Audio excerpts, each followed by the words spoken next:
Seriously.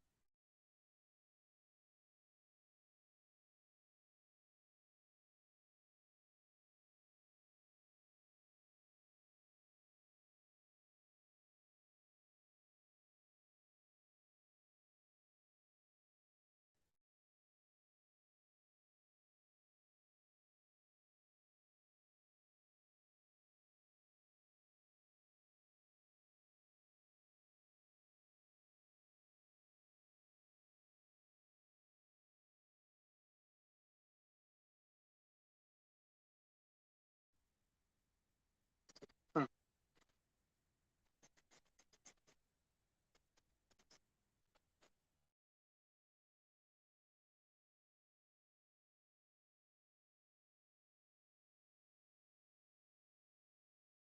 Fucking kidding.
And I'm back. Hello. What in God's living earth is that behind the wheel? Can you guys hear me okay? Testing 1 2 3 1 2 3 testing testing. I got my mic and headset on. Testing 1 2 3. Can you hear me? Let me get that code.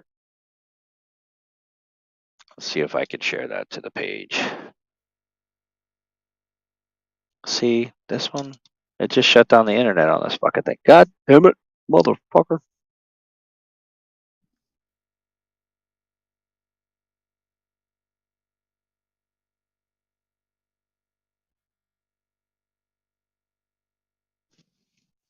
There's a code for you guys. Hey, Corey, Diane, Roy, Diane. Hello, guys. Hello, everybody. Welcome to me sitting here getting offloaded. Not really doing much. Just chilling. How's everybody doing tonight? Valerie, how you doing? So I just put the code there. So if you guys want to come in here and say hello, that would be fantastic. My phone is acting up. Stupid shit. Cannot connect to the internet. Fuck you.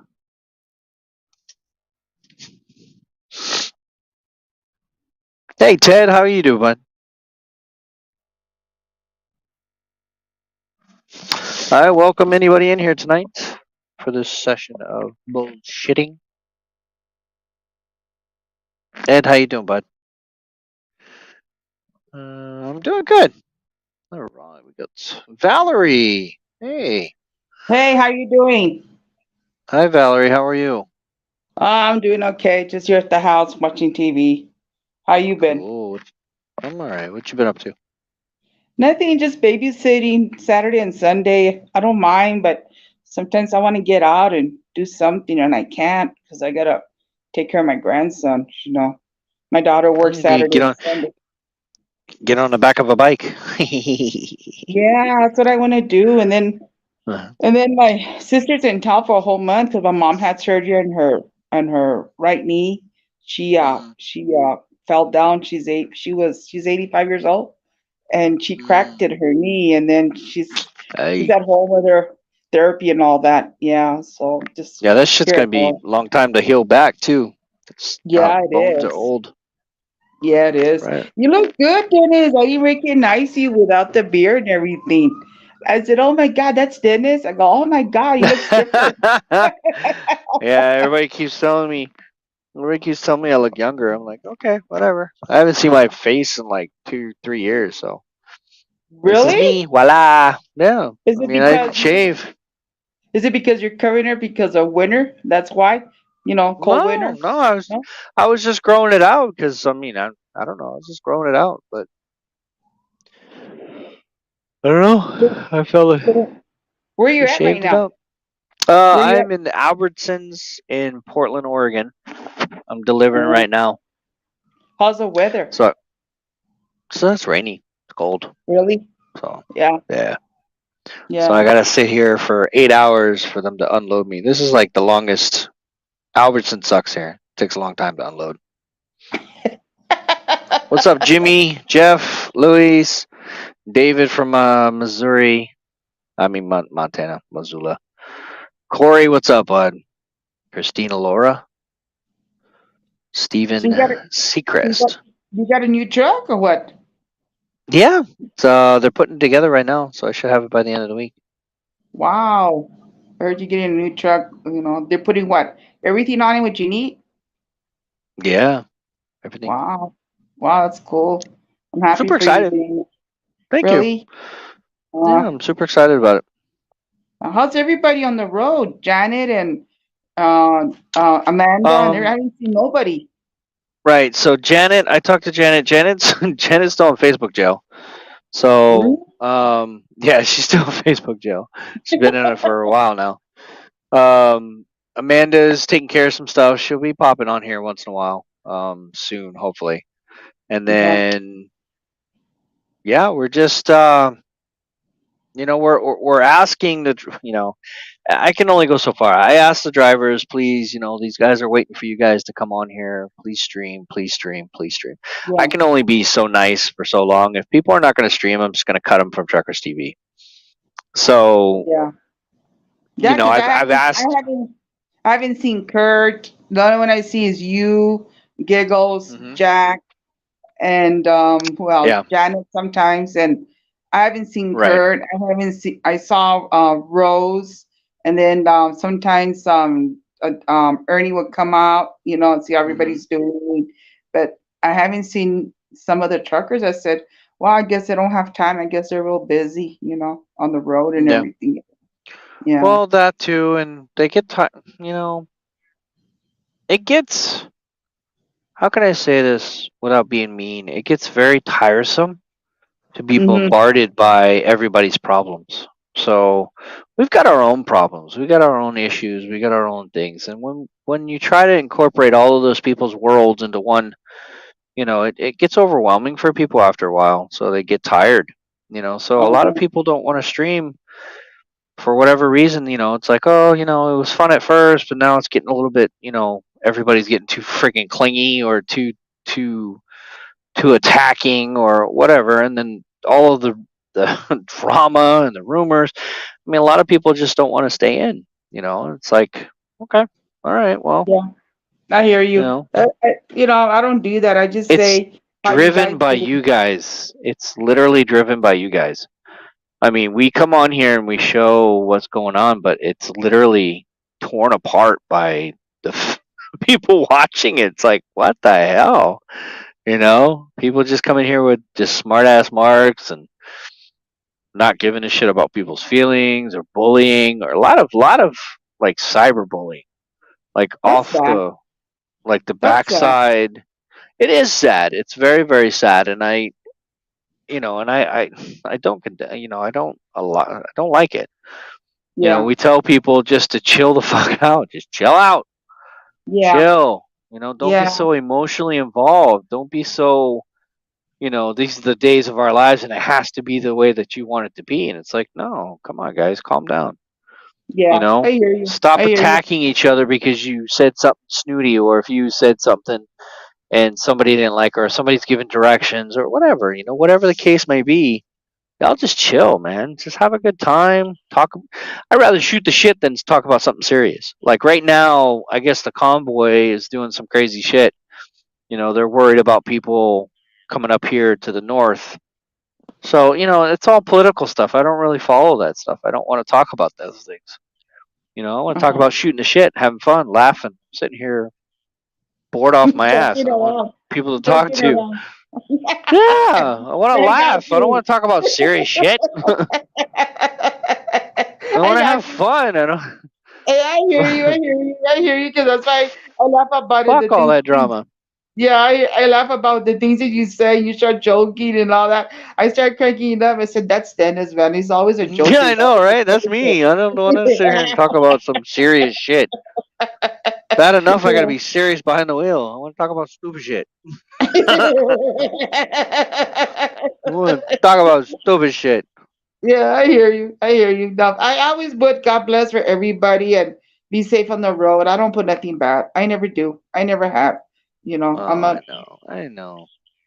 yeah, but there's But people that, the yeah, internet bullying needs to stop. People don't want to come on Truckers TV because they feel like they're getting bullied.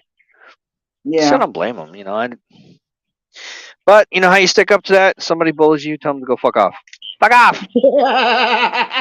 True. I agree with you. Fuck off. True. Leave me the fuck Yeah, alone. yeah. I like your lights in the back. That's a pretty color. Is that purple? Yeah. Wow, they're Oh yeah, it's pretty. purple. Yeah. Yeah. So the gal that's gonna get my truck, they slated out to a gal named Sharon. So she's gonna get my truck. I'm gonna leave the lights in there for her, and Oh, okay. yeah, she was like all cool about that. And then I've got my wheels got little spikes and stuff on it and stuff like that. So I'm gonna leave all that stuff for her when I get to my new truck, and I'm just gonna order another another set of lights so I can put it in there. So Yeah. everything I have for the truck is at home. So Wow. I have bare minimum here. I just have my blankets. Of course, the blanket's gonna go with me. Everything that's in the refrigerator, I'm just gonna throw away and start over. Yeah. And just my computer and a couple things, and that's it. That's all I got to move over. I don't have a lot of stuff in here. So Okay. yeah, What's the name of the brand of the truck? What's the name of the truck name? Kenworth. Kenworth? Oh, okay. Okay. And the one you're gonna get is gonna be the same one? Kenworth? No, this one right here is an international. Oh, I'm okay. gonna get a Kenworth. Yeah, I'm gonna get a Oh, those Kenworth. are nice. Those are nice. Those are bigger, right? They're a lot bigger. Oh yeah, oh yeah. It's just a better truck. How's your doggy doing? Good. Yeah, he's Yeah? doing good. You take him with you? No, I'm not gonna take him with me. You stay at the house. Oh, he's at the house. Oh, okay. Yeah, it's more easier for him to be in one atmosphere than to keep driving the truck. So keep him at the house. Oh, okay. Okay. Thank you, Steven. You did a lot of things to your house. It looks really nice. You're just coming out Thank you. nice. You're welcome. Thank you. You're welcome. I just wish I can go home and enjoy it. You will. You take your days off. You will. They'll give them to you. Just ask God. He'll give them to you. I know. Well, as soon as I leave here, I'm going back to Missouri, and I'm gonna fly to go see my dad for his birthday. So. Oh, good. Good. Sometime with your dad. Yeah. You gonna make him Ay. dinner or take him out to dinner for his birthday? I think my brother down here, Brent, said that he wants to go to Chinese food. So I don't know. We'll see what my sister and brother want to decide. I really don't care. I'm just there to hang out. Yeah. That's cool. That's cool. Yeah. So nobody has talked to you, Dennis? Nobody online? On air? No? No? What do No? you mean? Like the couple of days, anybody has come up to you and talked to you online? Because I saw the No. preview. It was you and Frank and the other Jack. Oh, yeah. I. What do you mean? I mean, you lost Yeah, me. it was a couple of days, and I saw the preview on Facebook. You guys were on. Hello. Hi, Frank. Hi, how are What's you? up, Frank? Hi. Just popping in to say hello. How's your training doing? It's going very good. I actually start next week. Oh, okay. Yeah, I'll be going to night school. And yeah, Like nighttime school or night? nighttime school. Yeah. Oh, okay. Because Yeah. I'm going to Southwest Training in Tucson, Arizona, and Okay. then once I finish with my training and everything, I'll go to night. Yeah. Oh, you're thinking about going tonight, huh? Yes. hmm Oh, no shit. Yeah. Okay, that's Yeah. good. hmm That's good. Yeah. So how's everything with you? When you can be in your new truck? Hopefully this week by Friday. Oh, okay. All right. Yeah, I'm watching for you streaming. Yeah. Right. hmm No, super excited that you're moving forward to try to be a truck driver. That's awesome. Oh yeah. A lot of you guys. You know what's funny? A lot of you guys are, which is Yeah. really cool. I'm hoping that this does still inspire people to do something. If they want to be a truck driver or not, but Yes. pool party at Dennis's house. Right. Bubble bath, pool, barbecue, and drinks following. Right? Well, okay. I'm gonna take my dog for a ride. I'm going down the street to get a cup of coffee. So, All all right, right, man. Yep. everybody have a good night. You Good to see too. you, buddy. All right. Bye, Frank. All right. Bye, Valerie. All right. Bye. Bye. All right, Dennis. Bye. Okay. Yeah. Okay. Frank cracks me up. The man cracks me up. He called like 40 times about his hoodie. He's like, "Where's my hoodie?" I'm like, "Oh my god, Frank, it's coming. Where's my hoodie? Where's my hoodie? Where's my hoodie?" I'm like, "Frank, it's coming." He wants to make sure you're gonna get it. Oh my god! And then he ordered another one because he thought He he wasn't did? get the first one. I'm like, "Why did you do that?" I had to reimburse him the money. I'm like, "Why did you do that? You're gonna get your hoodie. Just chill." And he's just calling me up every day. He was asking Arnie, "Where's my hoodie?" Fuck, Frank. Be all I don't right, bro. I want to wait till I get plenty of money because I want to order some from you. I like those pillow cases. I like that, and maybe I can Yeah, give yeah. myself give myself a T-shirt too. You know. So yeah, Yeah, I mean, I told my sister about you and the people that I talked to, and then she goes, "How did you get into talking to them, Valerie?" Oh, I got into a real bad depression, Evelyn, when we lost our brother, and I saw Jerry talking, and then Dennis started talking to everybody on Tucker's TV. He goes, "We're really," and then I got into it, and then I started talking to everybody else. They make my day. I it's just I told him, you should see Dennis. He's a character. He's so hilarious, but I can't stop laughing. He comes out with these weird jokes, but I can't stop laughing. I just look at him like, oh, oh I my, try. this guy's just a character. I guess he makes everybody our day and our night just to have us, there. Aw, Yeah, so thank I you. just, you welcome. You just make my day. Sometimes I have my good days and bad days, and I said, oh man, I'm gonna see this, the review, and I start laughing. I said, oh my God, Oh, Dennis, yeah. so funny. I mean, you're so funny, man. Oh man. I know. I make myself laugh sometimes.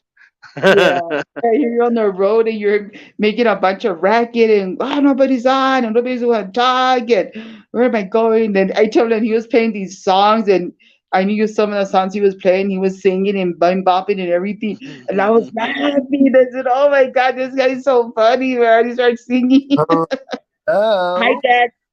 Hi, Hey, Jack. Jack. hey Valerie, how you doing? Truckers I'm TV would doing not be the good. same without Jack popping in saying, "What's up, everybody?" What's up, everyone? Yeah. It wouldn't be that easily. Oh, that's fine. Yeah, we don't see Kenny anymore. I don't. Kenny's busy, but I don't see Yeah. any of those guys anymore. Wow. Everybody's been, doing their own things, and it is what it is, I guess. Also, they're So, trying to get everything delivered everywhere, and sometimes they're just, busy. yeah. Yeah, true. True. Everybody's been busy. True. Yeah. Yeah. I'm still waiting for my stuff to come in, and it's already been 2 weeks. I ordered some stuff from my stuff that I have for my medicine, stuff like that, and it's been two Oh. weeks already. And then I'm waiting for UPS, and the Uh-huh. this trucker was saying that they don't have that much workers because he has to help one of the guys to deliver some of the stuff. And I said, "Oh my God!" So I Yeah. said, A "Man, lot There we go. of people to work, period. Huh? I Where they getting all know." the money from? Nobody can figure that out. I know. It's so funny because I went to a doctor last week for my checkup and everything. And then some guy comes up to my sister, tells him, do you have money? And then she tells him, what do you need money for what? And he goes, to catch a bus. Or where do you live? And he goes over here by Sa Rosa. And then the guy goes, she tells him, and then the guy tells him, why, do you know me? No, I don't know you, but I'm asking you, what do you want the money for? I said, what do you mean? You could just give it to him. No, you don't know what they're gonna do with it. Just give it to him. Don't argue. If it's $1.50, Yeah. just give him $1.50. It doesn't hurt just to give him to catch a bus. And she goes, but Valerie goes, no, Evelyn, don't be like that because you're just helping somebody. God will Right. see what you're doing right or wrong. One of the most awkward conversations I just had with my sister today was about a colonoscopy. I'm like, she's talking to me about you got to get your poo-poo checked. I'm like, what do you mean my poo-poo checked? It's like, well, when are you gonna get a colonoscopy? And I'm like, I don't know when I'm gonna get a colonoscopy. I mean, I got to get one at 45 or 46 old years old, but huh? Hey, let's get a little video up the old wazoo. How you like me now? Oh, hey, I'm gonna ask the doctor. Hey, doc, can I videotape this? And he's gonna be like, "What?" What? So yeah, man, I want to watch. I want to see you go up my colon. I want to see you go up my colon, and I see the colonoscopy. You know what I'm saying? So I can put that on. So I can put that on Truckers TV. This is a cavity of some kind. What the fuck? 4 more years. 4 more years. And I'm Oh my god, that shit should go viral. This is literally Dennis's anus. How you like me now? Oh my god. Either you puke or you laugh, one or the other. Yeah, no. Well, probably both at the same time.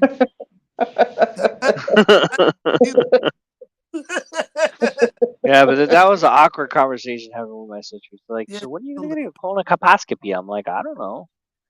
I guess I can go to the VA and ask them to probe me a little bit, I guess. She's probably worried about you, about your health and all that. She wants to know how you're doing. You know. Sally said, just shit in the box. Yeah, but the whole Shit in the thing box. is to shove something up there and clear it all out, isn't it?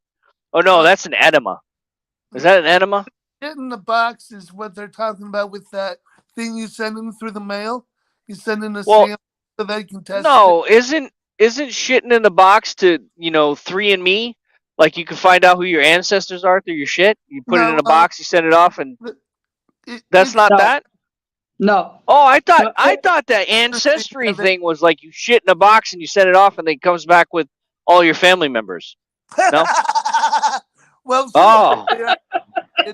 that's all. No, Dennis, Another it story doesn't. for the day.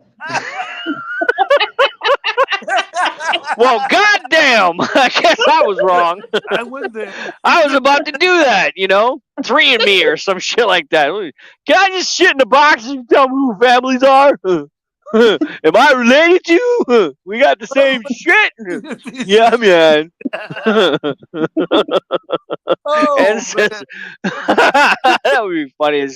Be like, yeah, we're gonna send you a kit in the mail, sir. Just go ahead and send it back to us when you're done. They get it back, and if they open it up, it's like, sir, did you really shit in this box? Well, I thought that was no, that's your colon check. This is an ancestry check. Oh, I thought you could find out who my family was through my shit. Oh my god. Knowing me, I'd probably do some shit like that. Yeah, you would, Dennis. I would put a bow tie on that bitch. Here you go. See if you can find my family now. Who am I related to? Oh, there's a peanut. Oh my god. Actually, There's that steak dinner I ate. They actually find out if COVID is in the cities. They It's find like, out. oh no, there's corn. Oh god, I see corn all up in there. Oh, we're bad. Peanuts and corn. Right?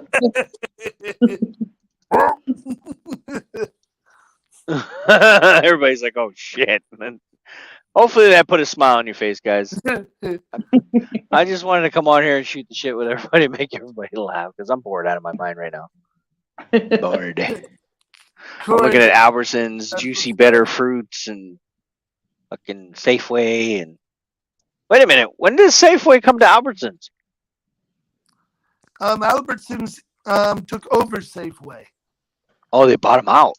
Yes, because Safeway went belly up from the current president of Price Chopper. The guy that caused Safeway to go belly up, Price Chopper hired him and made him the president of their company. Wow, I didn't know that. Got out of there. So I know, right? That's like, how the fuck do you know that?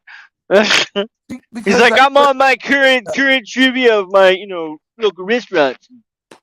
Yeah, I know. Whatever. A lot of people say, Jack, you're really full of a lot of useless shit. You really know a Useless lot. shit. Yep. Wow. Well, if you live in your mama's basement for so long, yeah, you find all kinds of shit to learn. I don't live in my mother's basement. You're killing me, Small. Hey, Ma! You make me a peanut butter jelly sandwich, Ma! Come on, I too much porno right now. Mom. He's like, fuck you! Get off your ass and get up here and get it yourself! But Ma! But Mom, Hey, Dennis, did you ever catch any No, fish it's with not Jack? Mom. Huh? Did you ever catch any fish with Jack? When he threw their fishing rod, I started laughing when I saw Hell that. no, I ain't catching no fish. Hell no. the rod. It's not Ma. It's not Mom. It's Ma. You're from Ma. fucking New England. Ma! Only people in the West say Mom or Mother. Oh, Mother. Oh, In the East, up in New England, it's Ma! Hey, Ma! You know?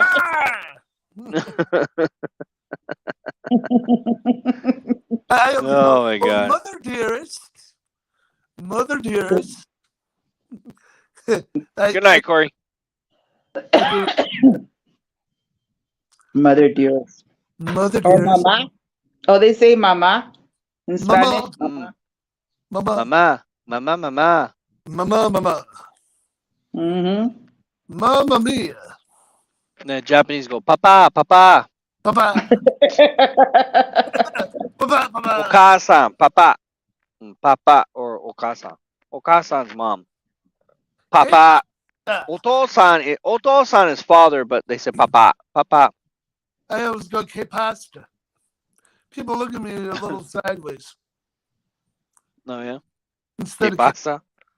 que pasta. ¿Qué pasa or qué pasta? Que pasta. No, I Hey, Daniel, how you doing, bud? How you doing, Dennis? Hey, how you Good. doing? How are you, sir? Que pasta. Oh, turn your other thing off again. You got an echo. Uh-oh. Good. How are you, sir? There's an echo. Turn your other thing off again. You got an echo. Oh, hurry up, because it's echoing. Oh, okay. Wrong button. Hey, am I going? I'm out of Can we get Daniel back on the line? Thank you. Okay, Daniel. I believe we lost Daniel.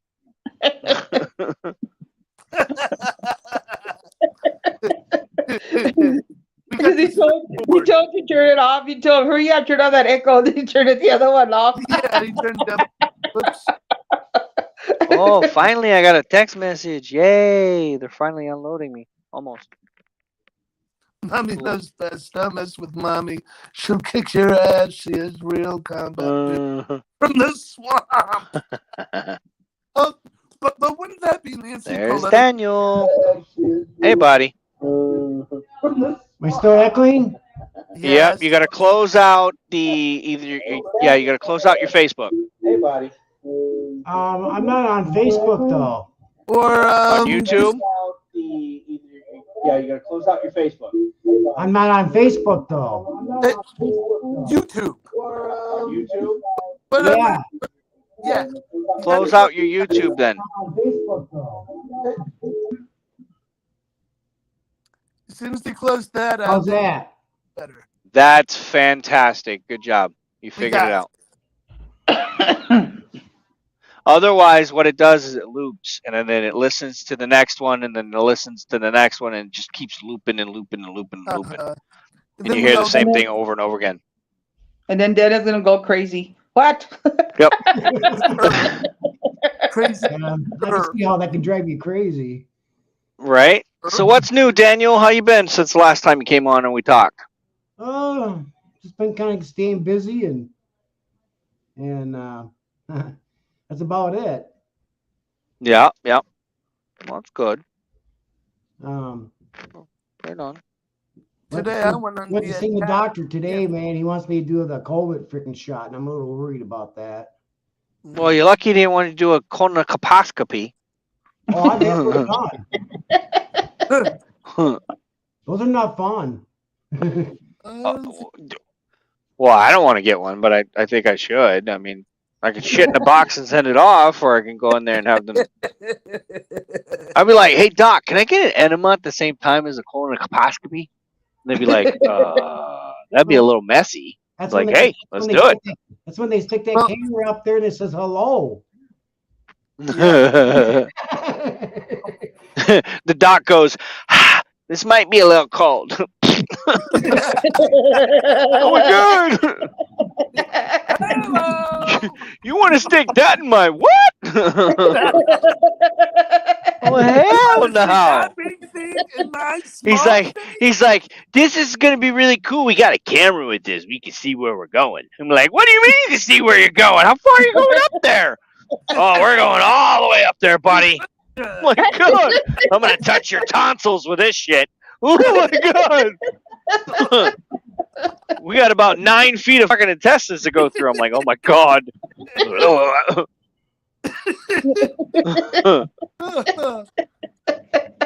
Holy cow, that would be crazy. Yeah, I had it all, upper, lower, GIs and everything. They're not fun. No. Yeah, I bet they call it GI. Hey, GI, bend over. Oh, what? Yeah, over. Oh, you GI, huh? you bend over, GI. What? Wait a minute. Yes, my light is red. That means they're starting to unload me. So it So probably Dennis, took about how you liking 4 your new hours. truck? Hopefully this week. They're putting all the things that need to go inside the truck here, and they're putting like the license registrations, the pre-pass, the camera system, the Zonar system, all of the interior stuff like the refrigerator, the inverter, my TV, all of that stuff. Like today, I put the hub covers, the chrome hub covers outside. I went to Kenworth and bought, I think it was like $110. All the chrome hubs, like all the lug nut covers and all that.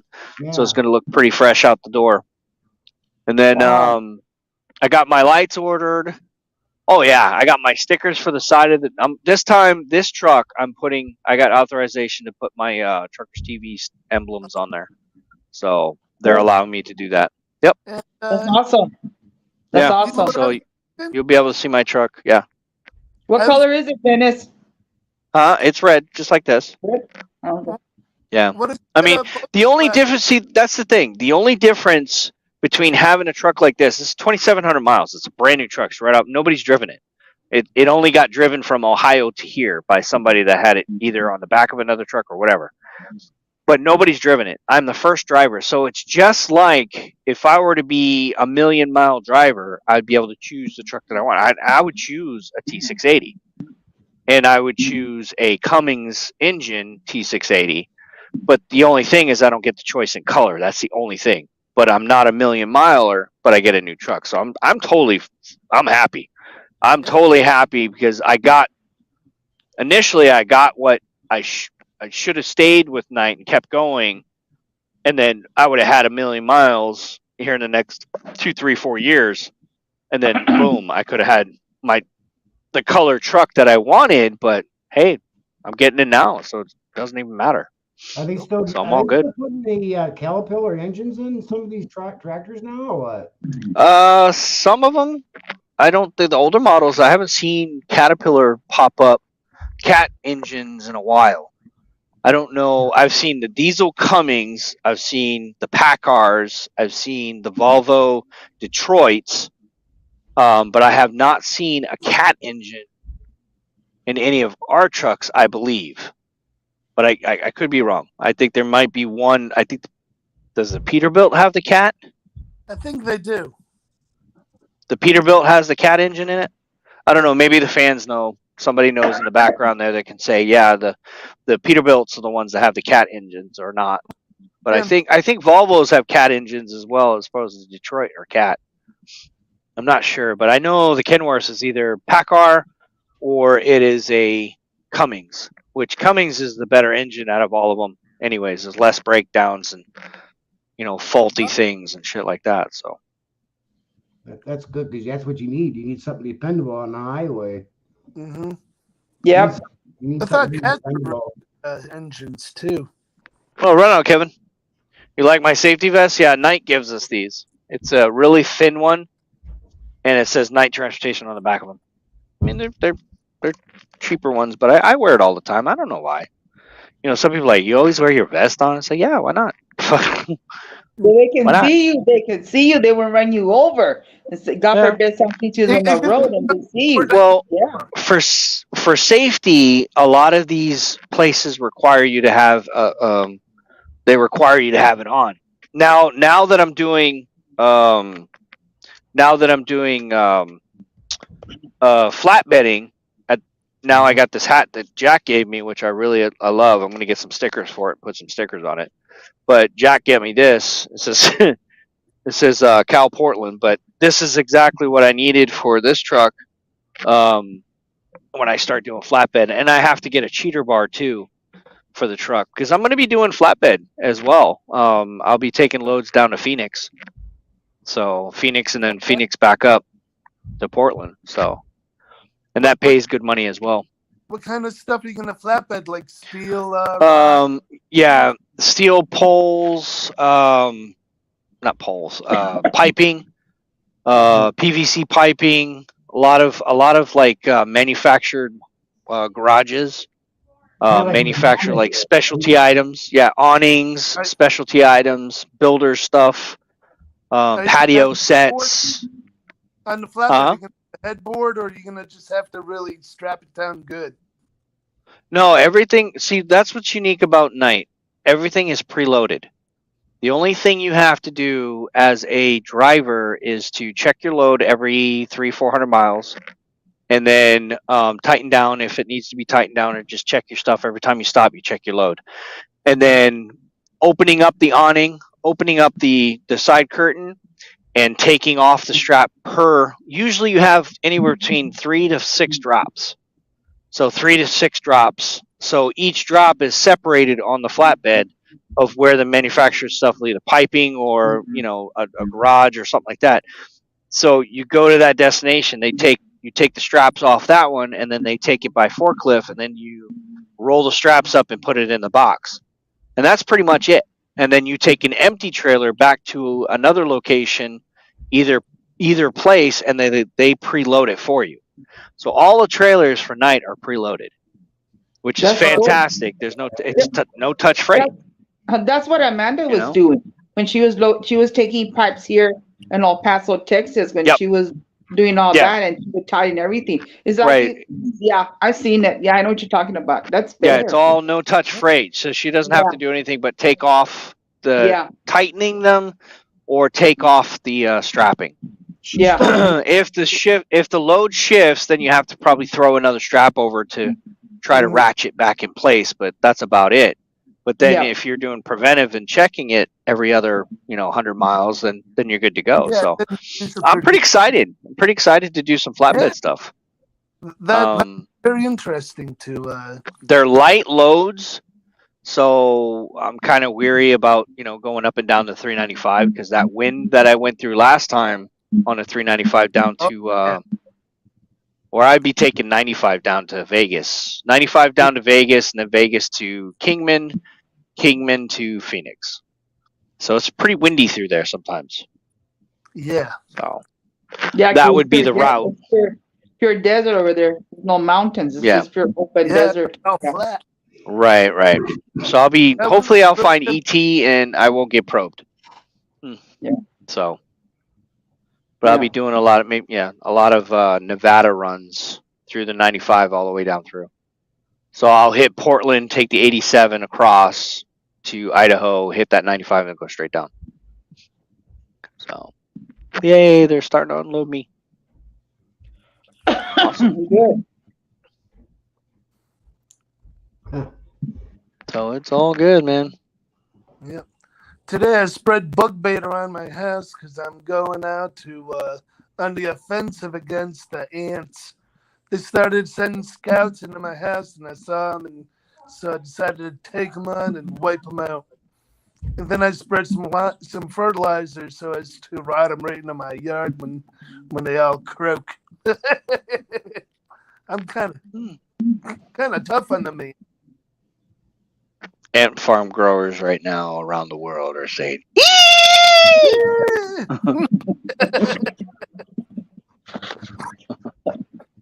"Whoa, don't flip like that there, Valerie." No, I want my phone. Somersaults over there. That's my cell phone. What you doing, girl? You doing some flips over there on the couch? You strutting your stuff?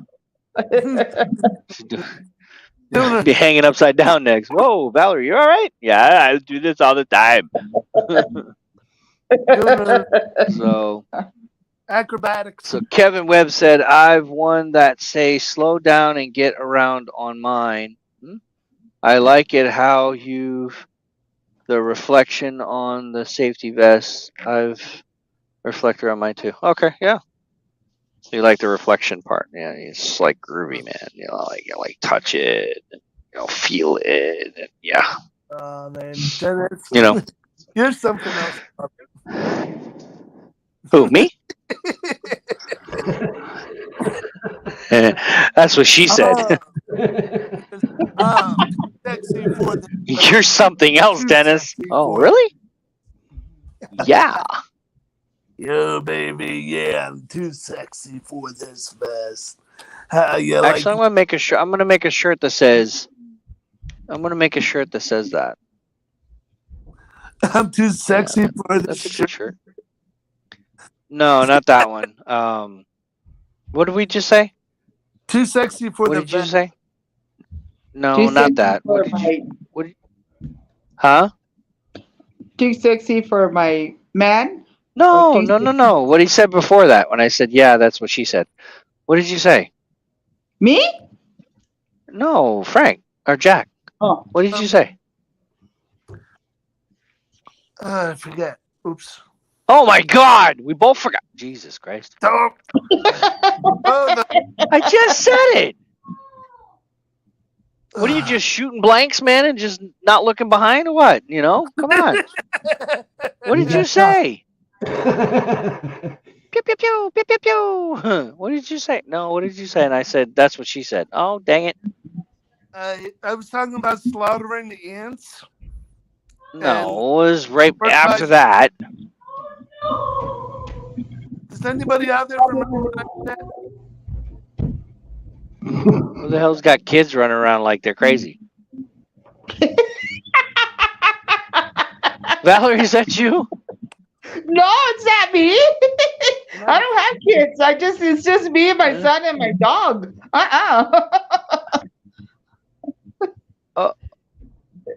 Frank, What? Jack, did you get kids that we don't know about? No, not that I know of, but I could. Dan, you got kids running around in the background? No, I don't. No, I don't. I do have lives upstairs from me. Maybe it's Whoa, him. you can hear the. Oh, Wait a minute, you can hear the kids upstairs running around like that? Oh no, Oh, yeah. no. Oh hell no! I'll be banging on that. I'll be banging on it. You better shut the Shut fuck up up. Nobody has your 6. Was that Melvin? Malvin Frenchman. Wow, that's an interesting name. Oh, Nobody has your play 6. at 9:40. Pat said to watch replay at 9:40 to see what I said. Oh, there you go, Dennis. Dennis, he said you are something else. Yeah, that's what I want to put on a shirt. You are something else, and then You and the quote on the something- bottom. That's what she said. That's what she said. Yep.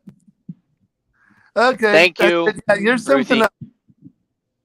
else. Yeah, you're something else, and then quote. That's what she said. That's what she said. He said you're unbelievable. Hey, Sue.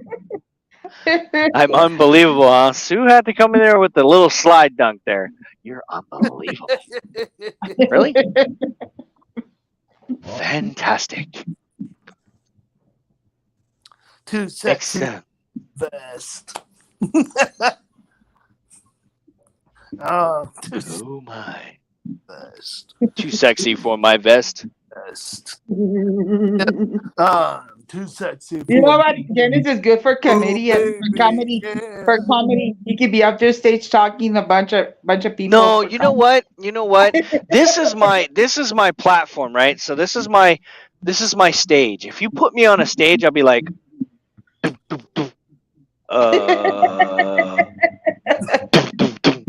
No, you wouldn't. fuck. I'd probably be like that. I'd be like, ladies and fuck. I forgot what I was gonna say. Let me look at my cue cards here. You know what I'm saying? That's what I would probably be. But this is my comfort zone here. Nobody can come in here and fuck with me because I'll just tell them to go fuck off. But Yeah, this is my comfort zone. You know, I can do it here. I can enjoy myself and be funny and be me. This is who I am. You sit down and have a conversation with me, or a hamburger, or you know, a steak dinner.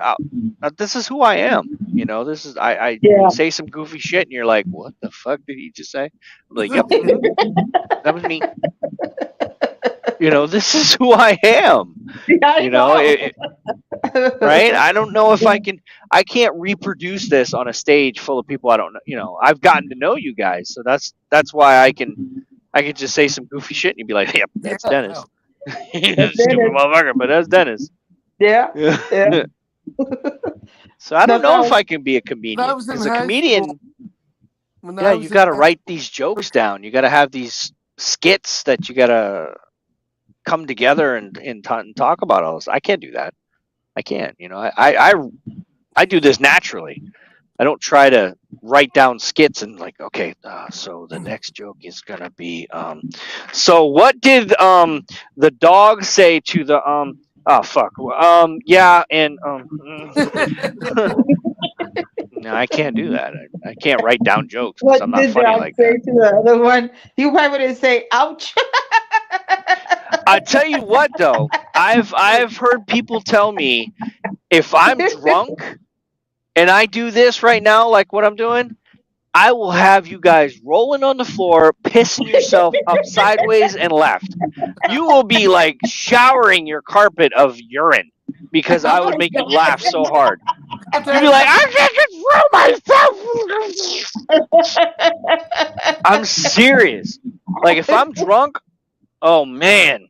But I don't drink, so you know, Yeah. that's probably a good thing that I don't let myself go nuts Yeah, like that. I don't drink either. Yeah. But I'll have you guys rolling around pissing yourselves. Be like, oh my god, one night when Dennis drunk, oh my god, you'll never go back.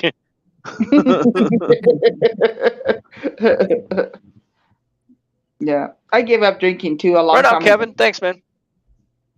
Yeah, I don't drink.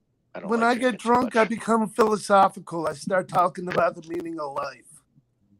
You know, Jack, I think if you got drunk, you'd be like farting profusely. You'd just be like, hey, do you hear that one? Hey, what about this one? Hey, what? That was funny. You know what I'm saying? Yep. Wait. Listen to this one. Yeah, boy. One time I let one and they thought a door was creaking shut.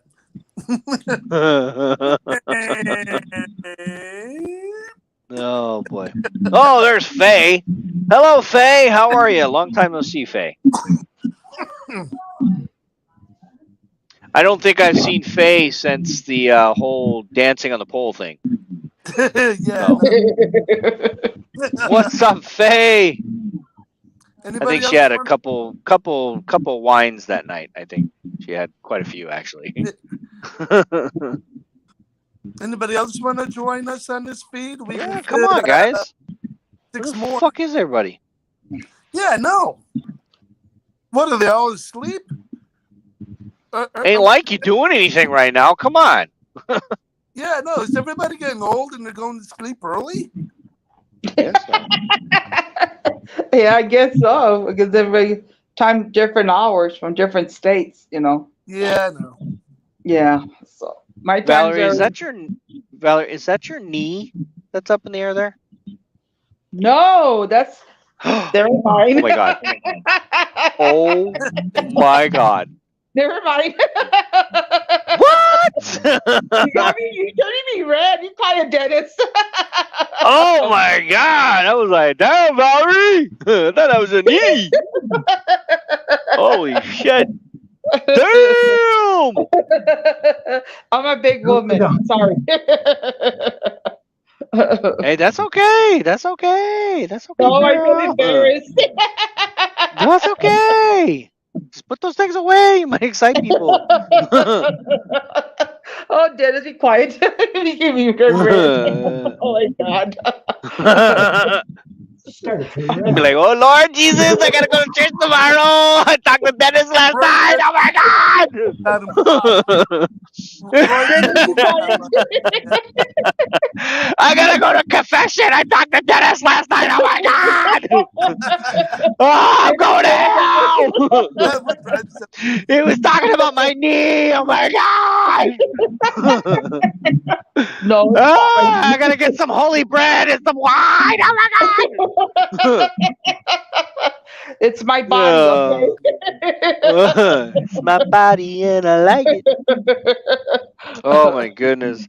You know, and that's probably what half the people that watch me at night know. Oh no, Dennis is on. God, I gotta go to church tomorrow. Oh, I gotta go to church tomorrow. I watched Dennis last night. Oh my God. I feel so dirty. I feel so dirty. They're gonna tell me to say 50 Hail Marys afterwards. Oh my! You know what? You know what? I tried to do that Catholic confession thing. That's some scary shit. I don't care who you are. You open up. You go into this Catholic thing, right? I'm Catholic, so I can talk about this. Okay. Uh-huh. So you go, and I'm a little kid, right? I'm like, this thing slides open, right? And it's like a loud sound, and the priest goes, "Do you have anything to confess?" I'm like, fuck, I don't know. We tied a firecracker to a cat's tail. I don't know if he's got a tail yet. You know, it's just some scary stuff. I mean, you know, you learn to go in there and open that thing up and talk to the priest, and it's just scary. How may I help you, my son? Yeah. Some bad stuff happened. I gotta talk about it. You know, it's scary, man. Oh, Ruthie, I'm not drunk. Sally Everett says, not to mention. I'm not drunk. Trust me, you know I was drunk. No, you're not drunk. Nah, You're not drunk. this is just how I am. Yeah. So did you guys see the video of me and Jack meeting up? That was pretty cool. So I don't know. They got a couple pictures of us together. That's nice. Jack, I saw it. Jack It's is cool cute. people. Yeah. I'm trying to get Jack to come tonight. I'm trying to get Jack to stop being a concrete guy, being a rockhead, and come tonight and enjoy the open road and actually get to travel and shit like that. You know, Yeah, no. he's been cooped up in that place for 25 years. He needs to like Look, go ahead and retire from that shit. after 16 years, I've had enough of Price Chopper. Wow. Who, you? 16 years working for that chain. And I'm the one that Oh, changed really? the whole future of the chain myself. Oh. Yeah. Oh, yeah? Yep. I turned into Market Bistro and Market 32 by Price Chopper. Nice. All I Yeah. got was a thank you letter. Thank you for all your wonderful suggestions. We're looking forward to going further in restaurant business. Be well. Have a nice day. How you like me now? Mm-hmm. Thank you. Come back again. Yeah, no, thank you. Come back again. Meanwhile, what I took that chain from being a $2 billion a year chain to $12 billion a year in 2 years. Oh, that's Wow. nice. Yeah. Oh, that's nice. An increase in their business. Hmm. That's good. Yeah, for them. Hello, Faye. Faye is again saying hi to every single person here. Hi, Faye. Hello, Faye.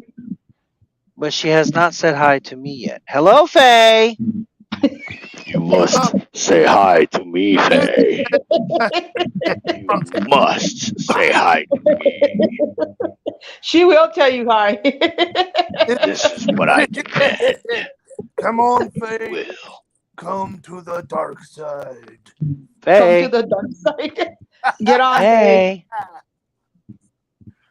Oh, hey, Kyla. Kyla. Hey, Kayla. See, everybody. Where is Faye? What I'll see you guys Faye, you need later. to come on here and My talk about some husband's coming dancing in. again. I'll see you guys later. That was a wild night. You need Oh, some well. Bye, more. Dennis. Well. Bye, everybody. You take care. Bye-bye. What? Where you going? Oh, see you later. Oh. Valerie left us. Oh, what happened? Oh. She had to leave us. That's too bad. Robert, God bless you too, brother. God bless you. He blesses everyone every day. Hi, Dennis. You're a sweetheart. Ah, there you go. Finally, Faye. Thank you. Hey, I Pam, feel why don't you appreciated. join us on the feed if you can? Huh? Hey, Pat. I haven't seen Pat in a while. Hey, Pat. Hey, Pat. Pat. Pat, come If I- on, join us. If I come through Oklahoma again, we'll definitely stop and have some dinner with you, Pat. If that's cool with you. Like to have dinner with you. Man. Earlier, Roy said that he was banned from StreamYard. StreamYard doesn't let him on anymore. No, he's not banned. If he was banned, he wouldn't be. No, he's not banned. Roy, you're not banned. Knock it off. Yeah, no. You're not. Roy, Roy, you're not banned. you can come on, Roy. You're not banned. No, he is. Hey, Betty. I didn't think so. Hey, Betty, you want to join us? You want to hop on? They could use a little bit more. Hello. Oh, I forgot her name. Pam Smith. How you doing? Your first name is a little bit long. I can't understand that. Faye, you're welcome, sweetheart. Dennis, big brother. That sounds like her too. You're welcome, sweetheart. Dennis, big brother. That's Faye. Faye has a very distinctive voice. You can hear. Yeah. Good. Hi, Dennis. Hey, Lisa. Pam is good. Gotcha. Spring Raven. Sparing Raven. Sparing Raven. Sparing Raven. Do you see what Roy says? Every time What? you tried to come on, he said the host has you blocked. I don't know. I don't have you blocked, bub. Try it again. Roy, I do not have you blocked. You are not blocked because I can see your message right here. If you were blocked, you couldn't message either. I want one of those Trump hats. Okay. Oh. Are you watching? Oh, waiting to be loaded? No, Betty, I'm getting offloaded.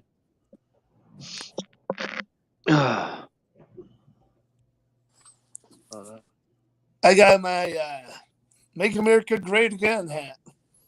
My mother got it for me. Your mother got it for you, huh? Yep, she went to a Trump rally down in Florida. She upstairs making dinner right now? MAGA hat. Is mom upstairs? Your mom upstairs making dinner right now? Yeah? Is that what they're doing? You're killing me, Smalls. You're killing me, Smalls. Just don't fart. Just don't fart in the chair, okay? How many holes? Hold on. Get up and show me the chair. How many holes you got in that bad boy? How many holes you got in that chair? Is it? Come on, turn that camera around. Hello. Show me how many holes you got. Oh my God! Look at the indents. Look at that! Look at that ass mark right there. Look at the two cheeks and the legs. It's smiling at you. Look at it.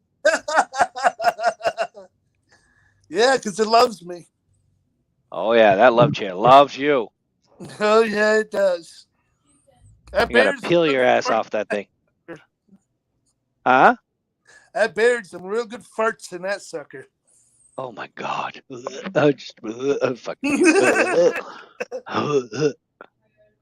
Yeah, be like you go to somebody's house and sit in their chair, be like, "Oh, don't sit there!" Poof.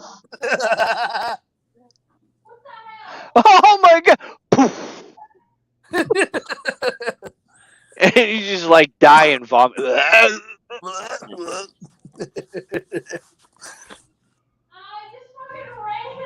Oh, my whiskers are growing fast. Yeah, they are. See? Sometimes I think this chair would glow in the dark.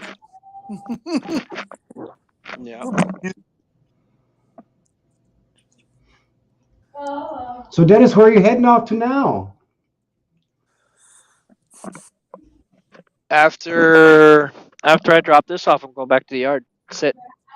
Oh, okay. I'm not going anywhere until my Kenworth is done. So Oh, I'm okay. just chilling. Yeah, I'm like the whole world is at a halt right now. I ain't going nowhere. I'm gonna get in my new truck and I'm just gonna be like, yeah, baby. Oh yeah, baby. I got my Kenworth. You'll go, honey, Karma, I'm home. No, Pam, I'm not in yet. I think Friday I will be. By Friday, I hope. So, I just did 2 loads this week, which was the flatbed yesterday up in Linwood and Salem, or Salem, Oregon first, and then I drove up to Linwood, stayed there overnight, came back this morning, and then was off all day today, and then I delivered this one to finish out that last one I did from Tracy all the way up here, because it wasn't scheduled until Tuesday. So tomorrow's Wednesday, Thursday, Friday. I gotta leave here by Friday, get a load, because I only have a week to get home. So I gotta be home by the 10th of May, so I can catch the flight on the 11th out of Springfield. So I gotta have this truck parked, shut down at my house by the 10th of May. Man, 3 days after that, it's my birthday. Oh, happy birthday, bud! That's my dad's birthday's on the 11th of May, so we'll And fly in. He's on the 13th. Happy birthday, bud. Yeah, just getting older, you know. Yep. That's all we are. We're just getting older every day. Leave us on the announcement. Christopher Arnott. Hey, Christopher, you want to hop on? So Bosco More, Dennis, were you on 26 east of Sandy this morning? Yes, I was. Actually, yes, I was.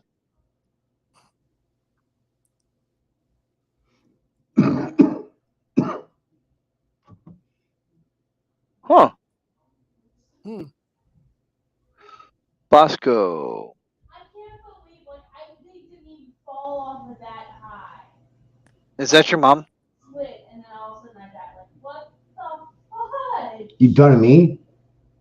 Oh. Who's that? You done to me, Dennis? Oh no, I was wondering who that lady was. Screaming in the back. Oh, that's my daughter. Oh, it's your daughter. Hello, daughter. Hello, daughter. She's back. She's back there playing on a gaming computer. Oh. So yeah, she just bought a really nice one, and so she's back there playing games. Cool. So Bosco More, I passed you going the other way. Cool, man. Right on. I'm surprised you noticed. I mean, there's a lot of night trucks, but I don't know if it was particularly me. I was in a Volvo this morning over on Sandy, delivering the Volvo over to where the hell was it? The Volvo dealership today. I had to drive a truck over there for them. Hello, all wonderful people. Hello, Debbie from the YouTube side. Hey, Debbie, Loosely. My granddaughter lives in Sandy. Yep, Sandy Boulevard goes from all the way, and I on Sandy I came over to the Columbian Drive, something like Columbia Drive. And then Columbia Drive has the Volvo, Kenworth, and Freightliner dealership there. So I had to bring a Volvo over there and drop it off for the terminal. I do a lot of things, like when I come to the terminal here in Portland, I volunteer my time and do different things for them, like drive somebody to the airport, pick somebody up, drive them to the hotel, pick them up, go get coffee, go get food for people, drive people there, or I go bring trucks to the dealers and bring them back, or I just volunteer shit, move trailers, bring trailers to repair shops, drop off trailers. Actually, tonight, you guys can go with me. I got to grab a flatbed trailer and drop it off over See you there later, in Sue. Have a good night. who said what? Sue. Leslie.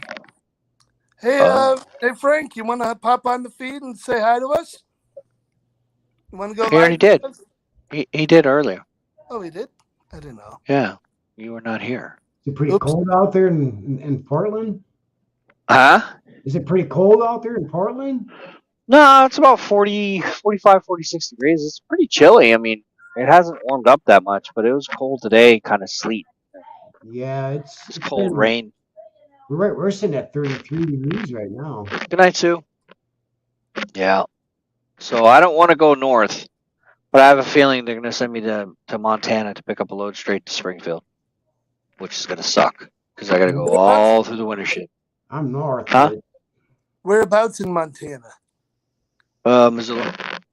Oh, Missoula. Oh, yeah, okay. Yeah, you're going to be in the western part of Montana. Yeah. Yeah, you might run into some snow up in there. It's all right. It's no big deal. Nope. What's up, Anthony? Oh, Hey, Christopher.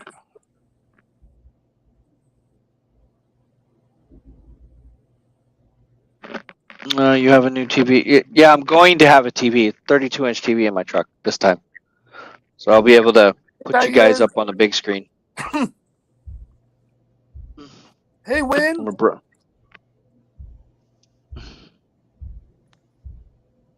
Jerry posted a video of Taco. No, I have not seen it. I've been on here. I have not seen it yet. Hey, Win, you want to join us? Say hi. She never does. No? Makes me sad. Yeah, it makes me sad that she doesn't. Oh, come on, Win. Have a little fun with us tonight. It always makes me sad when we ask her to come on. She never does. That's No. okay. Yeah, We it's understand. okay.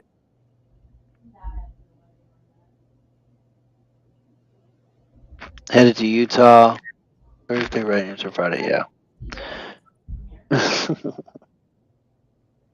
Taco's so cute. Yeah. Nice. I'm working on the Afghan. Oh, you're working on the Afghan? Cool. Oh, cool. Yeah. You guys didn't know that Afghan is behind me right there. When made that one? Right there. It's a badass Afghan. Mm-hmm. Who's she fighting with in the game? who knows? It's hard to say. I was wondering if there's a nut yard in Missoula. Or are you picking up a load somewhere else? I wonder how old his daughter is. How old is his daughter? My daughter? Yeah. How old's your daughter? She's 25. Holy shit. Wow. Wow. Hmm. Wow. Wow. Yeah, she's a manager for. You ever heard of Firehouse Subs? Oh, yeah. Oh yeah. Yeah. Yeah. She's a manager for that. So. Oh, wow. Oh, good. You know, Good for her. Yeah, Firehouse Subs they're pretty good subs. Yeah, they are. There's one. You okay, Jack? Are you fucking dying over there? What? I have a little bit of chronic bronchitis.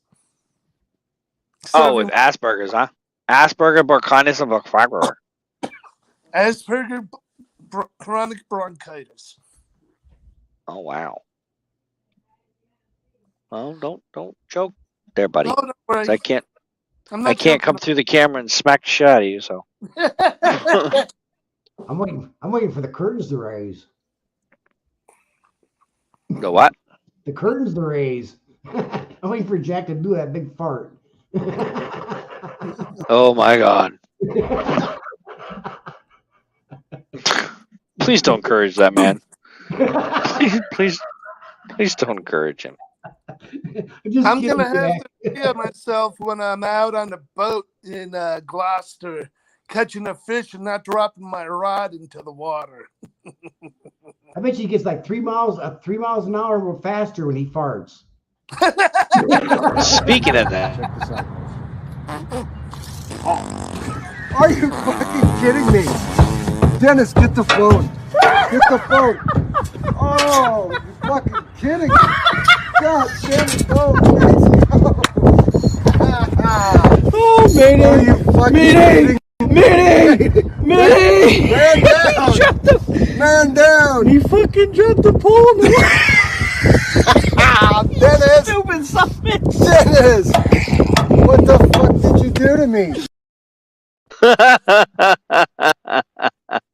Yep, dropping this. oh, that cracks me up every time. Mm-hmm. Me too. Oh boy. Welcome to Truckers TV. This is for all your trolls and haters.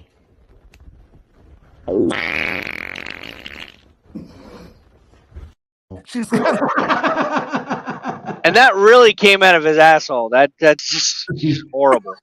That is just horrible. Roll another blunt.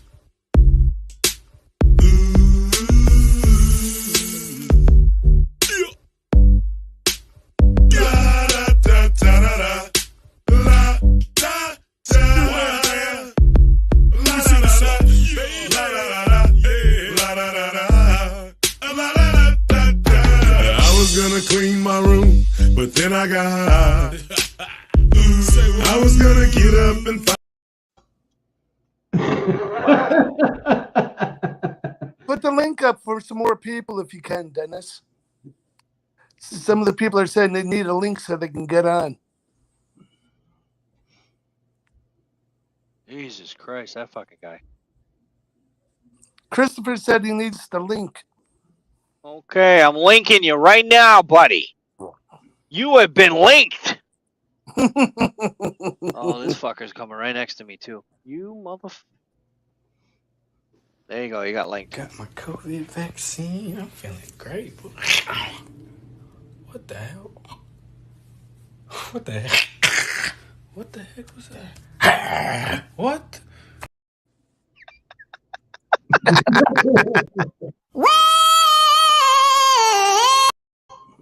My God, that just blew my fucking eardrums off.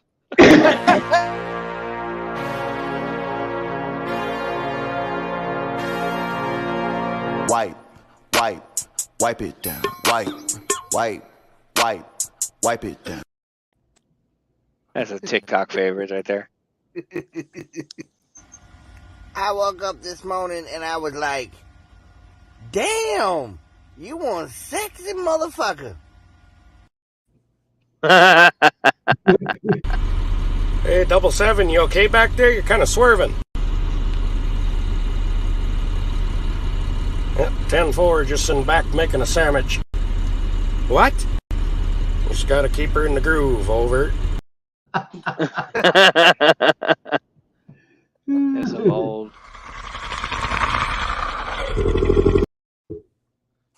It's some old stuff.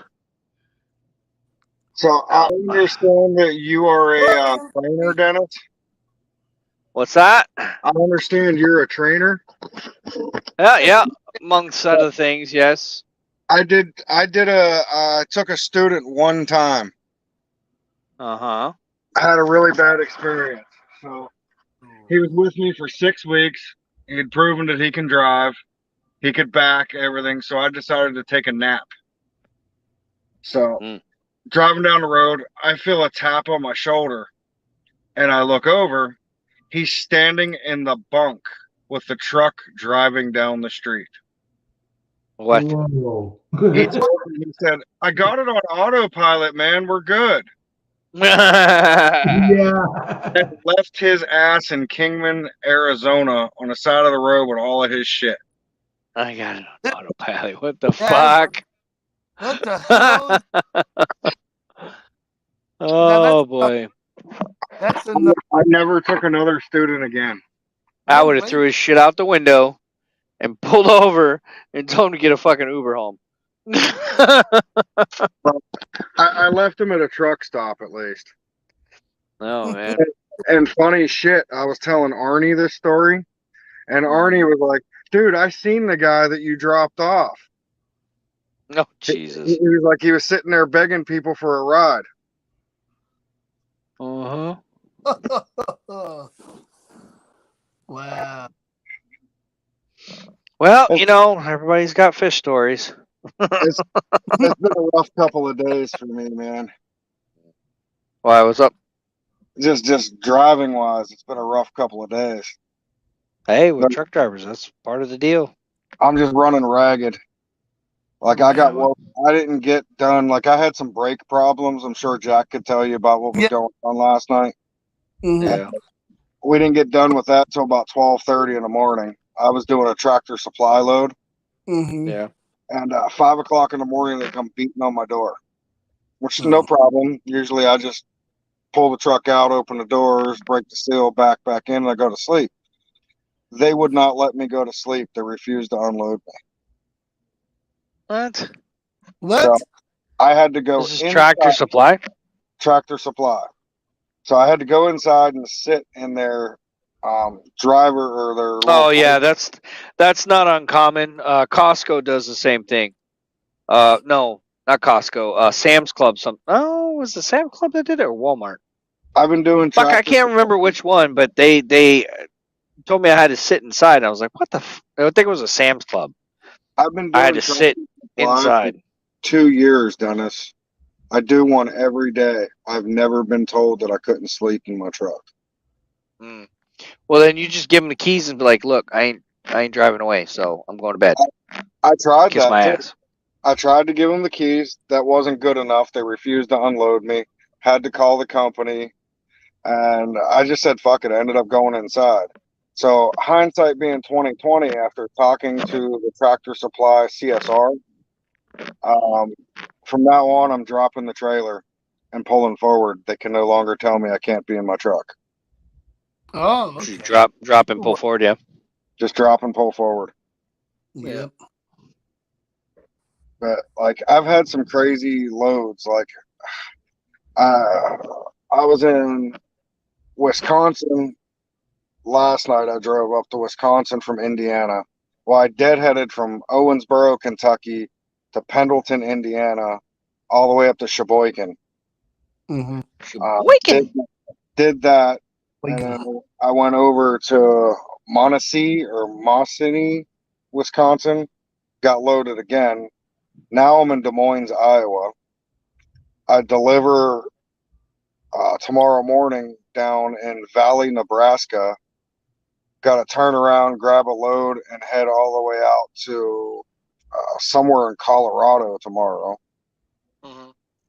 Pick up a load in Colorado all the way back to Louisville, Kentucky. Wow. And that's all in 1 week, 70-hour drive time. Oy. That's rough.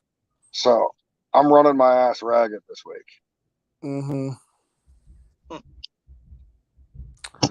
Make sure you take your 10-hour, get some sleep, one or the other. Otherwise, you're gonna, if you keep doing that, you're gonna put yourself to sleep on the road and kill somebody, kill yourself. So yeah, you need to make sure that your safety is looked at. Your personal safety. Like I wouldn't do that if somebody told me I had to run ragged. Like you know what, you go fuck yourself. I'm going to sleep, and you can reschedule or do whatever you need to do. The money's not worth it. That's just me. That's just me. The money is not worth my being that stupid fucking tired and run ragged. Shit ain't worth it. No load in the back of my trailer is worth me being that fucking disgusted tired to drive a truck. And that's just me. I'm not trying to be a good old boy. I'm not trying to be a square bear, but god damn. You know, there ain't no load in the back of that fucking trailer is worth that much time and effort. I don't care who the fuck it is or what company. 3,700 miles this week. Yeah, I ain't trying to kill my fucking self for nobody. You know what I mean? You do what you need to do. You know, if the money, if you like the money that much and you have to kill yourself to do it, then what the fuck are you doing? You know? No, it's not usually like this. It's just I'm picking up the slack for a couple of people that broke down. I'm picking up loads that were supposed to be delivered 2 and 3 days ago. Oh yeah, we do that too here. I mean, at night. I mean, sometimes like the load I did yesterday, somebody fucked that load up, and I had to deliver it. You know, I didn't have to. I volunteered to, help out. But well, they asked. That's why I like working for this company, because I'm not stressed whatsoever. I have plenty of sleep. I mean, I got no bags under my eyes. I don't fucking drink caffeine like in a syringe and smoke a pack of cigarettes just to keep myself fucking awake. I don't do that. I am not stressed at all, period. And I make decent money. Like, I'm dedicated. I run for Ragu Bertoli. I run three loads a week, usually from Owensboro, Pennsylvania, back.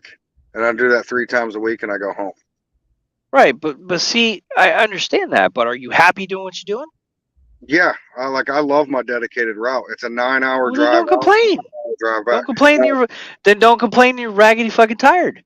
No, this load here is something completely fucking different. I don't normally do this.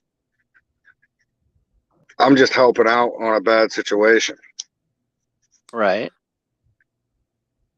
So I mean, it's not normal, but I'm just saying I'm running ragged this week.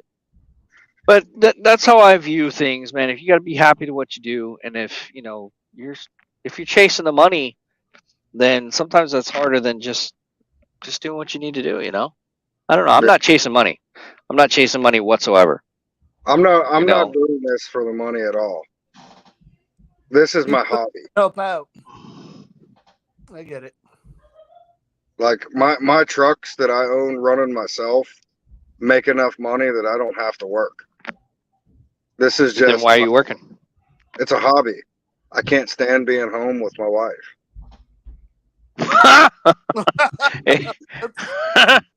Well, that. I hope she ain't watching this. Cat's out of the fucking hat. I don't care if she is. I tell her flat out, I can't stand to be around you sometimes. Oh boy. She's extremely clingy, and I can't stand it. Oh boy, you just opened a can of whoop-ass, boy. She wants to play my house, my car, hit the road. Wow. I'm a lot younger generation, man. I'm only 35 years old, Dennis. I see that. Yeah. I don't know. You guys have a different core and different values that you guys drive yourselves with. I grew up.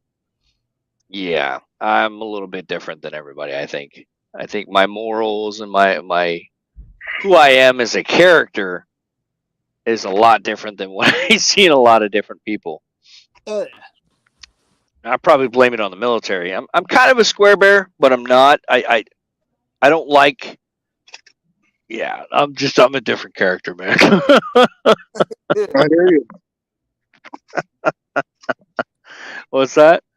I hear you, man. I know what it's like. I've been together with her so long. Like, I'm 35 years old. My wife's 48. We've grown apart. It's not that we don't love each other and all that shit. You got kids? Apart. Of mine? You got kids? No, I raised 6 of her kids. So I don't have any kids. So if you're not happy with somebody, I'm not trying to be a relationship specialist here, but if you're not happy with somebody, don't be with them. You know what I mean? So you're just dragging your life down, and I would just leave her. If you're not happy, just say, hey, it's not working out there, woman. So the kids want to come with me. The kids are all grown. The youngest is 19.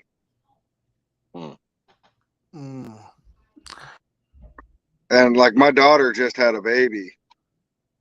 Where are you from originally? Pennsylvania. PA, huh? Yeah, I grew up an hour southeast of Pittsburgh.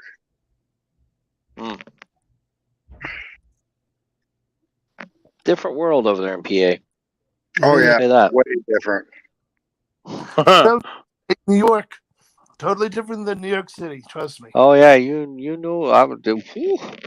See, Boston, we're up top. We're up there at the top, there, bud. I live in Maine and Boston, we're.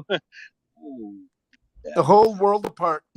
That's why they call it the Mass Pike. You know what I'm saying?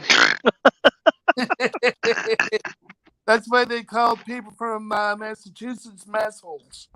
Oh my That's the term for Massachusetts masshole. No, it's actually mass asshole. A mass asshole. Yeah. And it's pretty funny because who's that? Mr. Marky Mark is like the icon of Boston for some fucking reason. I don't know why. You know. Yeah, I mean everybody, you know. Oh, Boston, you know, it's the fucking Warburgers. I mean, they run fucking Boston like they're some fucking, you know, I don't know, some Irish fucking holding it down, you know, kind of shit. Everybody talks about, oh, the Warburgers are fucking Boston. I'm like, no, they're not. You know, the Kennedys have Boston, fucking, or Massachusetts is the Kennedys. They own a whole fucking island out there.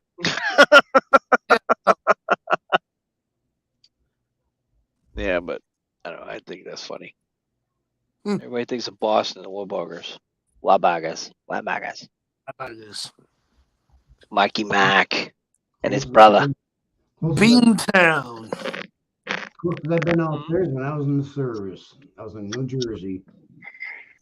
Commonwealth. Harvard. Play a game of cat. Worcester. Worcester. Uh-oh. What was that, Jack? Worcester is Worcester is the way it's spelled. They pronounce it Worcester. We'll go for riding a cat. Ride the cat. All right. Well, it seems like you got a lot going for you there, bud. So that's good. Yeah. My life's a little insane. Well, join the club. That's why I spend all my time in the truck.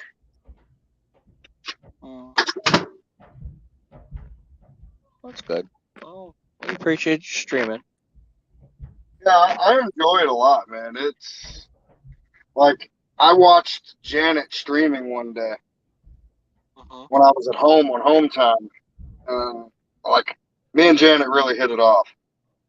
And next thing you know, I'm at work and I'm dedicated out of Hosville.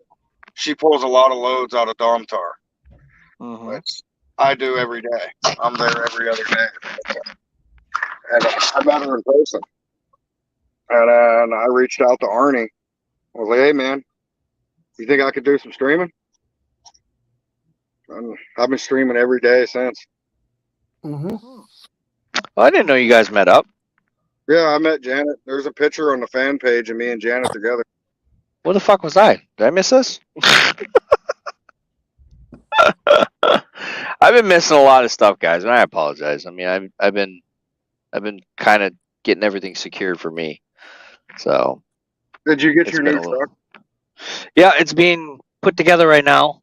All the, you know, Zonar and the tablet and the cameras and the pre-pass and refrigerator, TV and inverter and all that shit's being installed. So it takes a little time. The stickers, the IFTA, the New York, the bug flying fucking New York thing. My Peterbilt's been in the shop for 2.5 months for a wiring harness.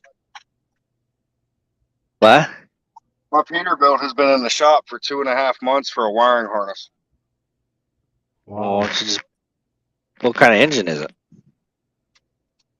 The Great Packard. Oh, yeah. Packards suck. I mean, when it's running, it's a running son of a bitch, man. I love it. But it's a 21. It's got 168,000 miles on it now. And the wiring harness, the overhead wiring harness that's up in the cabinets behind them, broke. And there's a wire broke in it. It wasn't undrivable, but it's all under warranty. So I sent it in just to see what was wrong, because like the lights would start flickering on the inside. It was just it got annoying driving at night, and then all the overhead lights come on and won't go off. And it's been 2.5 months now. They told me the part was back ordered for 12 months. They found a company down in Mexico that was willing to custom make a wiring harness.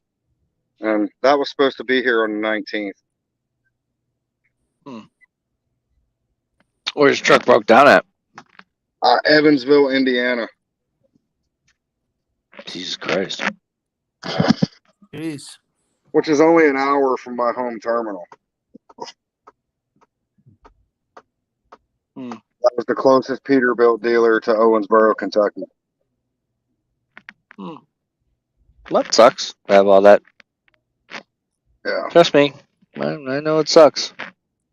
I'm driving the 2022 International. I hate this thing. It's the biggest piece of shit I've ever driven. I like the International. That's what I drive right now. It's a 2020 National. It's not the truck that's the piece of shit. It's the parameters because they got it set as a company truck. What? It's governed at 68 now. It has a 1500 RPM rev limiter. Wait a minute. Why would you own your truck? Why would you let them? Because it's a loaner truck that the company owns. They let me use a truck so I wasn't sitting out of work. Okay, you got a lot going on, bud. I'm like, you're all over the place. Yeah. So, are you making money or are you losing? I'm making money. Not like I would if I had my truck, but I'm still making like $1,700 a week after taxes. So it's not terrible. But that is terrible. That honestly is terrible because if you're what are you pulling in for a percentage on the loads? They're paying me by the mile in their truck. They're only giving me 60 cents a mile. So you're a company driver. You're not an owner op. With this truck, yeah, I'm a company driver. They're not paying me because it's their truck. They won't pay me owner-operator rates.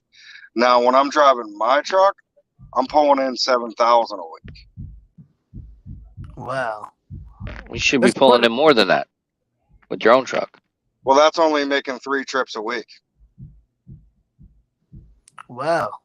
Well, that's some shitty trips because you can easily pull in 16 grand a week. Easily with your own truck. That's clear after expenses of fuel. Well, that's what I'm saying. You can pull in 16,000 gross. Your fuel probably, I don't know, 2,500 to 3,500 out of that, and then you're clearing almost 10 grand, except insurance and everything else, which is broken up throughout the months and the year. So you should be pulling in way more than 7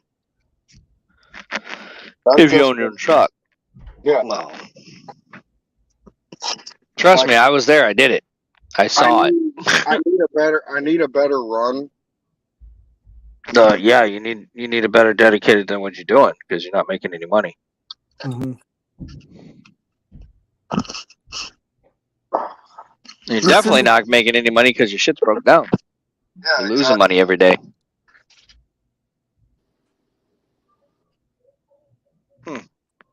You gotta be able to make enough, whereas you can comfortably put aside enough to cover any kind of extraneous expenses that might arise, and yet keep a real nice buffer in your account at the same time. Am I right, Dennis?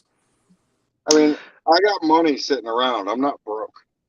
No, I'm not saying. Naturally, yeah, you do anywhere between 15 to 18% you put away of what you make gross, and then that's your maintenance fund.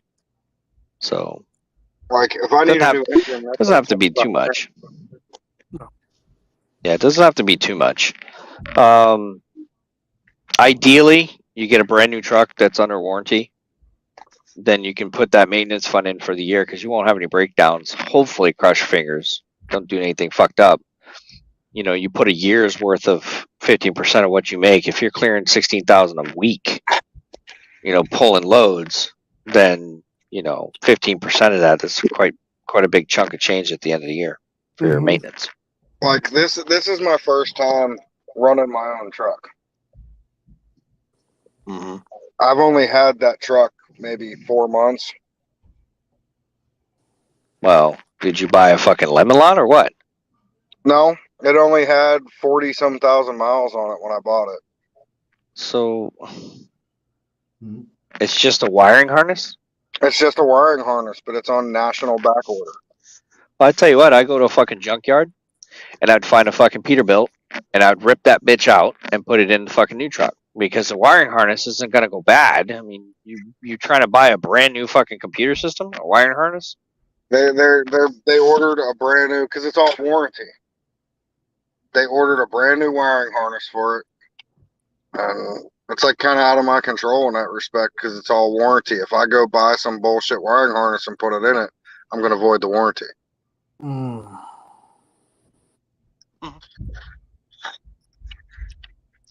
Well then, grab your paddle and swim up the fucking shit creek because that's where you're going.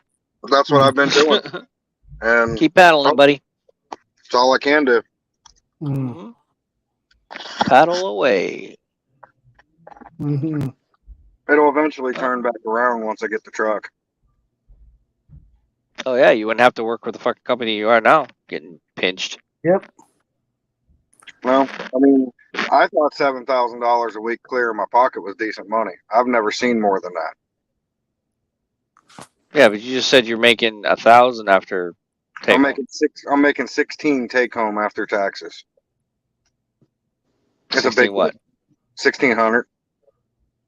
Driving their truck, and that's been 2.5 months now. I've been doing it. Okay.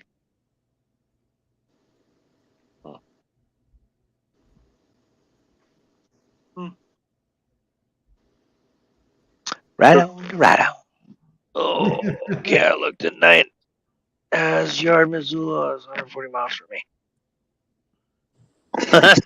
Levon, you are in bumfuck Egypt, Idaho, okay? I don't even know where you live. You keep telling me you're 150 miles from here, you're 140 from there. I'm like, where the fuck are you in Idaho? I'm like, Levon is like deep in fucking Cougarville. I mean, way in the mountains somewhere because I'm like, Missoula's 120. Fucking Boise's another 180. I'm like, where are you? Sounds like she's out in the middle of the sticks. Can I get a Latin long, please? You know, fucking some coordinates? Because no roads reach you, Levon. You are out there.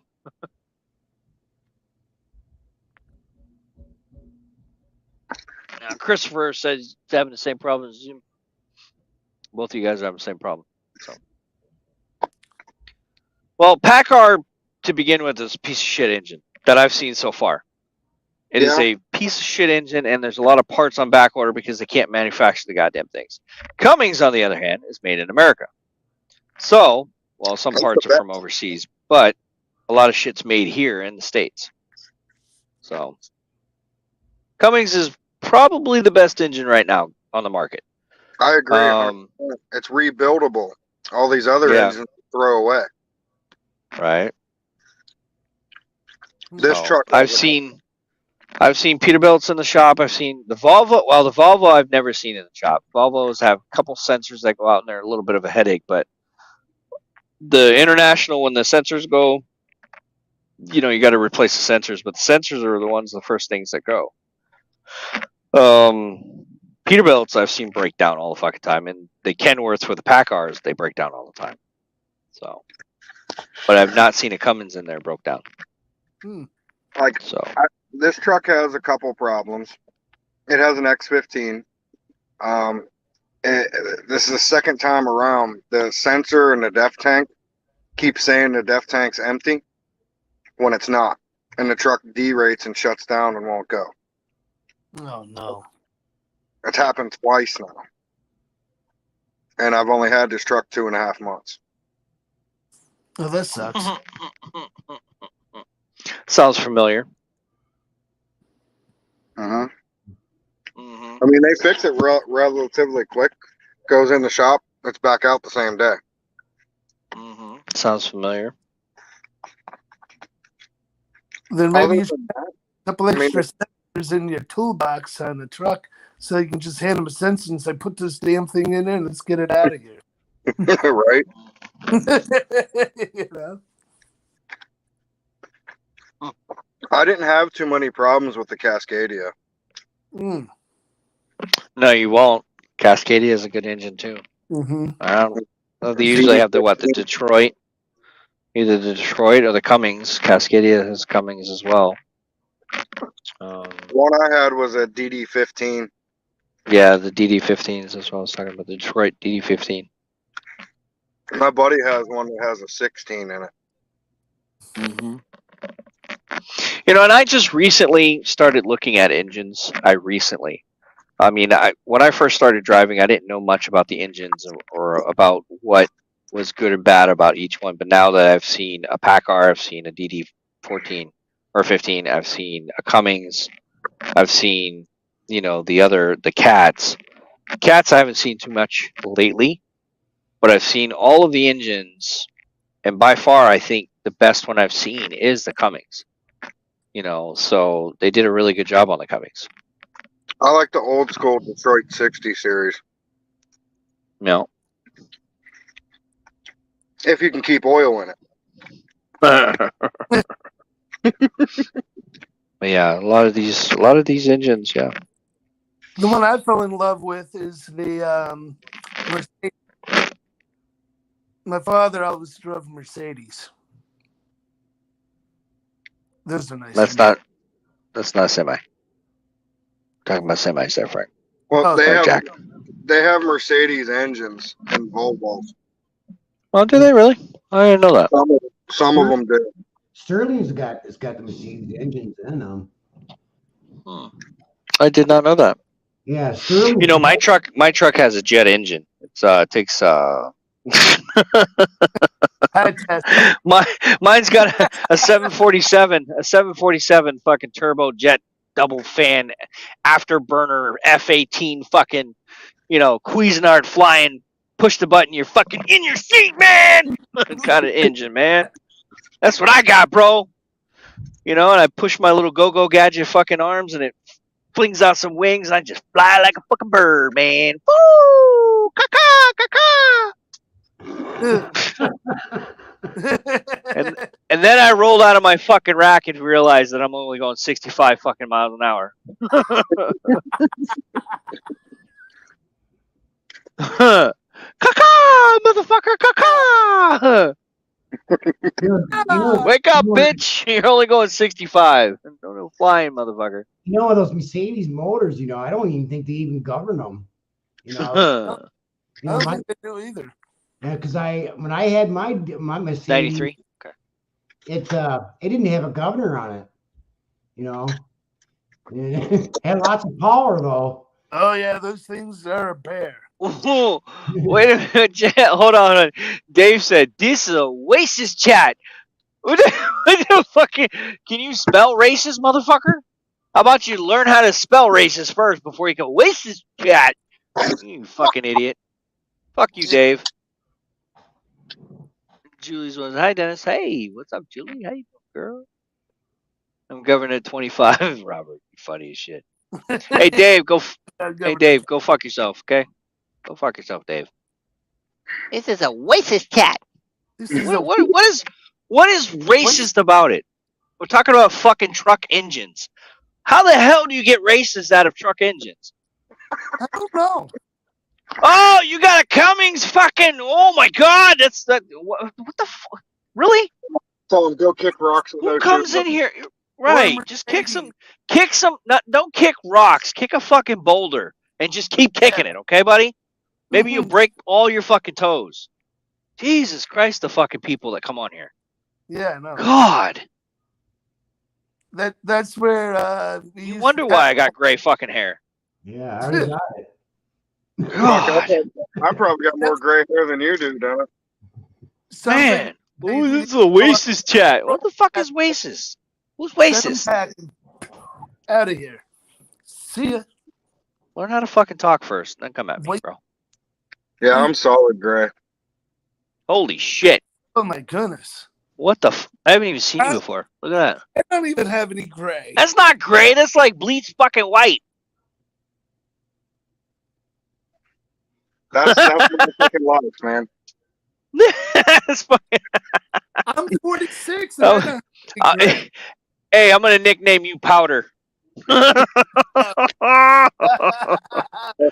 up, Powder?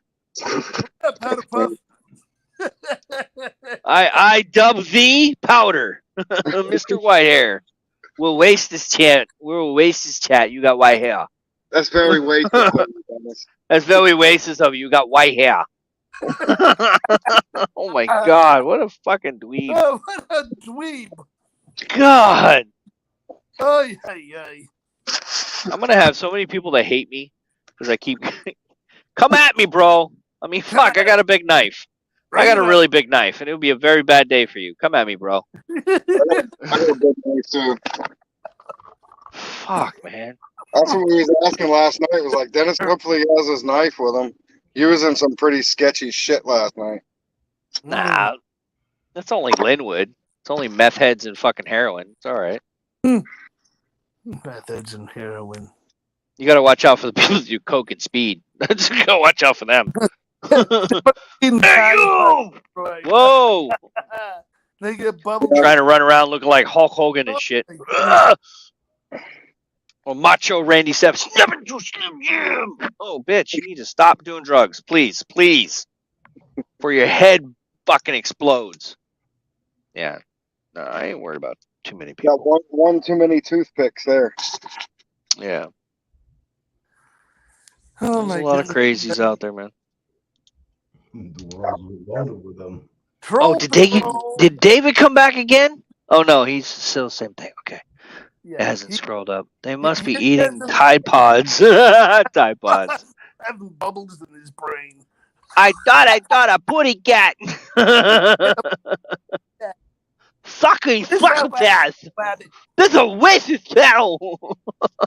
Where's that wascally wabbit? He sounds like Homer Fudd. Yep. Where's that wascally wabbit? Well, I'm gonna get that wascally wabbit. Anybody else want to come in here and say some smart ass shit? Because I love doing this. Bring it on! Bring it on, bro. Come at me. Come at me, man. You gotta. We're ready to have some fun with some dipshits. Really, Jack? Really? I think you're ready. I don't care. I know. I just like laughing. Give me a Jack, you be my entertainment, man. I'll just sit here and laugh at you. Hey, you're welcome. Fuck. Be out of jail soon. Who? Janet, she'll be out of fucking Facebook jail soon. Oh, man, yeah. So many times I lost count. I She play. should come in here. I miss Janet's laugh. She's got the greatest contagious laugh. It's lovely. I love it. She's fucking hilarious. She's got a devious laugh, and I love it. That sucks. You know what's funny though? 9 out of 10, Janet's watching right now. She's actually watching, probably. You know, she doesn't say she does, but 9 out of 10, she's in the background watching. She just won't pop in here. Yeah, no. She texted me this morning. Oh. Mm-hmm. I've ran into her a few times. Oh, now it's a few times. Yeah. She gets fuel at the same place every time she's in the area. And that's where I take my 30-minute breaks. Okay. Right on. I'm sorry about your brother there. 28 on 71, heading towards Is Louisville. that so? Mm-hmm. Is that so? Ran into her outside of Charleston, Virginia last week. We run a lot of the same freight. Grab some more water. Small world. Trucking is. Yeah, it is. I'm sure I pass a lot of other people too. If I were paying attention to that fucking Life 360 shit, but I don't. Are you on our live Thursday, Stacey? Yeah.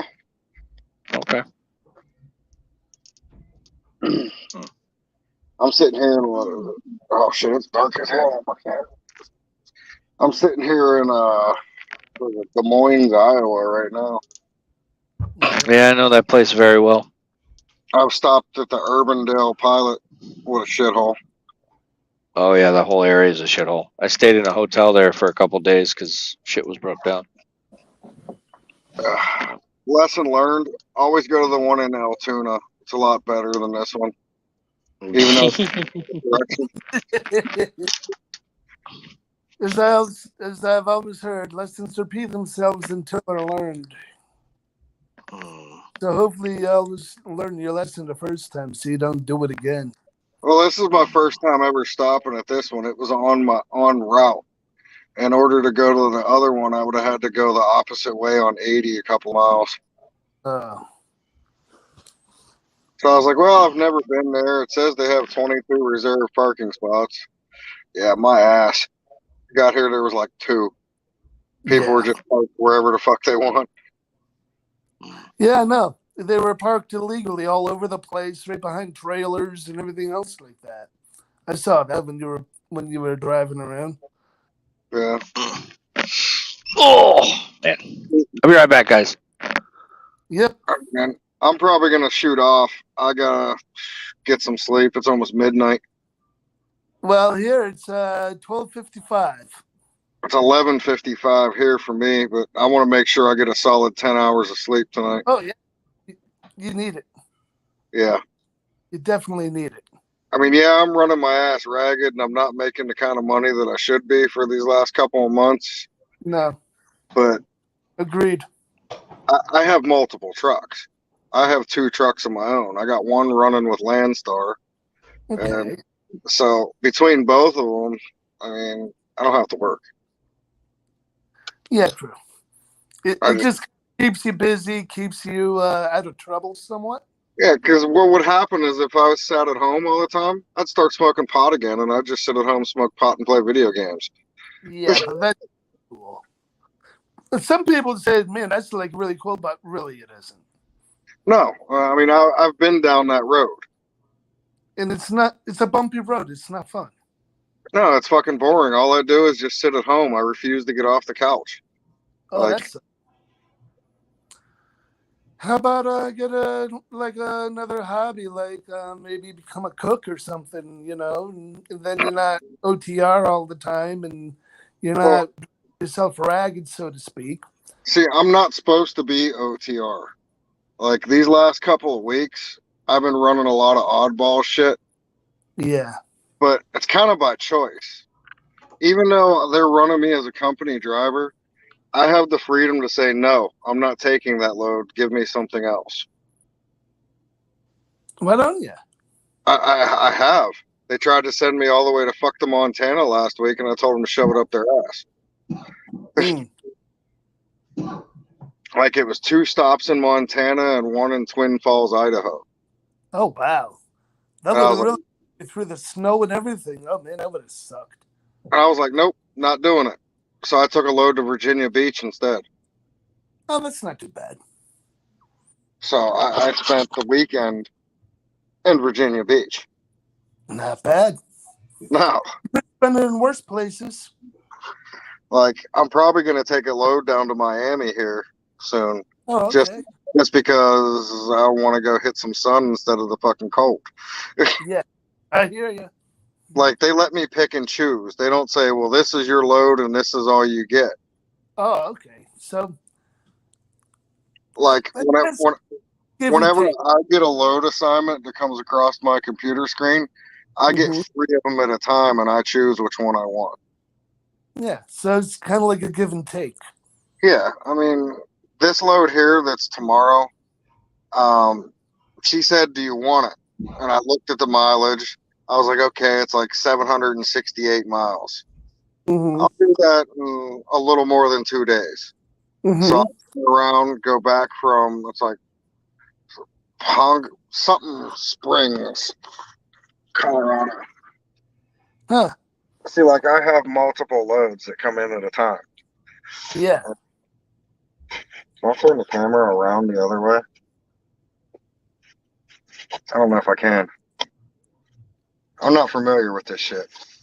Well, on my thing, it says settings. Then you can push that. Then you can switch from the camera. You can hit on the camera, and then you can switch front to back.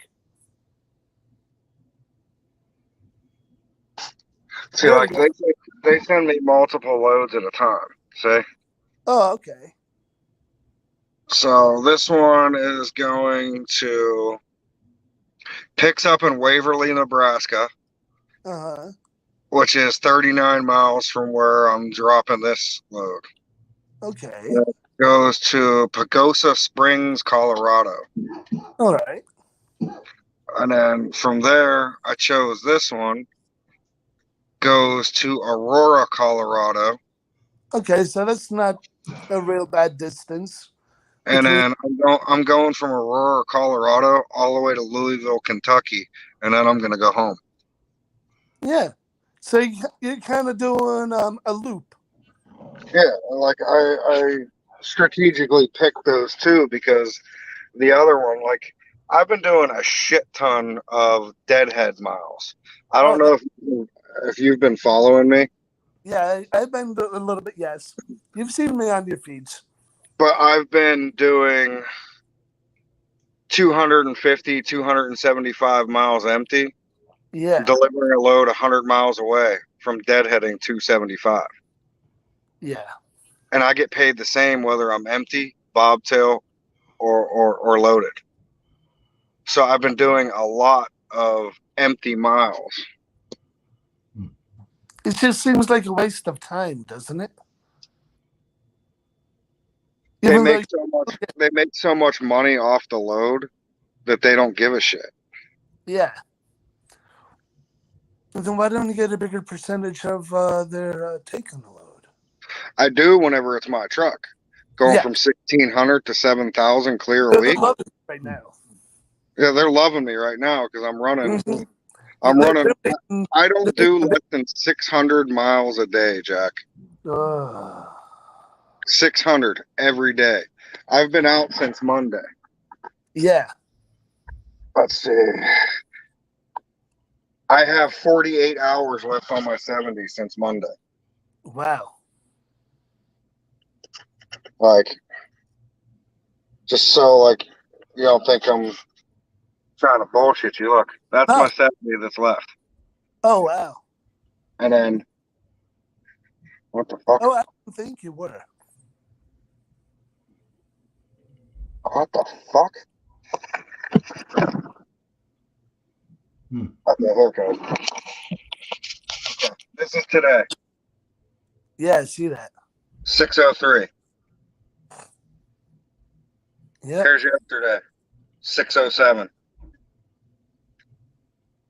And I was home the day before. Nothing. Yep. So like I'm running really good. And they love it because they're making money hand over fist on me right now. Oh yeah, they are. They're making the bank, and you're getting a little bit of a shaft. Well, when I'm running my own truck, I'm pulling 45% of the load. Right now, you're probably pulling about 8 to 15% right now, aren't you? I'm pulling 60 cents a mile right now. 60 cents a mile. Yeah. Yeah, they're really making bank on you right now. See, what I'm thinking is the company is in cahoots with Peterbilt. They towed the truck to Peterbilt. They initiated everything for me because I was dead in the water. Mm-hmm. They're like, oh, well, we'll give you this other loaner truck. You could just run some loads so you're not broke. I think my truck's probably sitting there done. It could be. So I'm going to swing through there, and I'm going to talk to the guy at Peterbilt face to face. Yep. And see what happens. Because, like, I call Peterbilt. I don't call the company that I'm leased on to. Oh, I call Peterbilt. And they've been telling me, well, the wiring harness should have been here on the 19th. Well, today's the 27th. I didn't talk to them today. I called them every day. I didn't call them today because I was streaming and we was having a fucking good old day. Oh yeah. Like my streams are like super live, man. Oh yeah.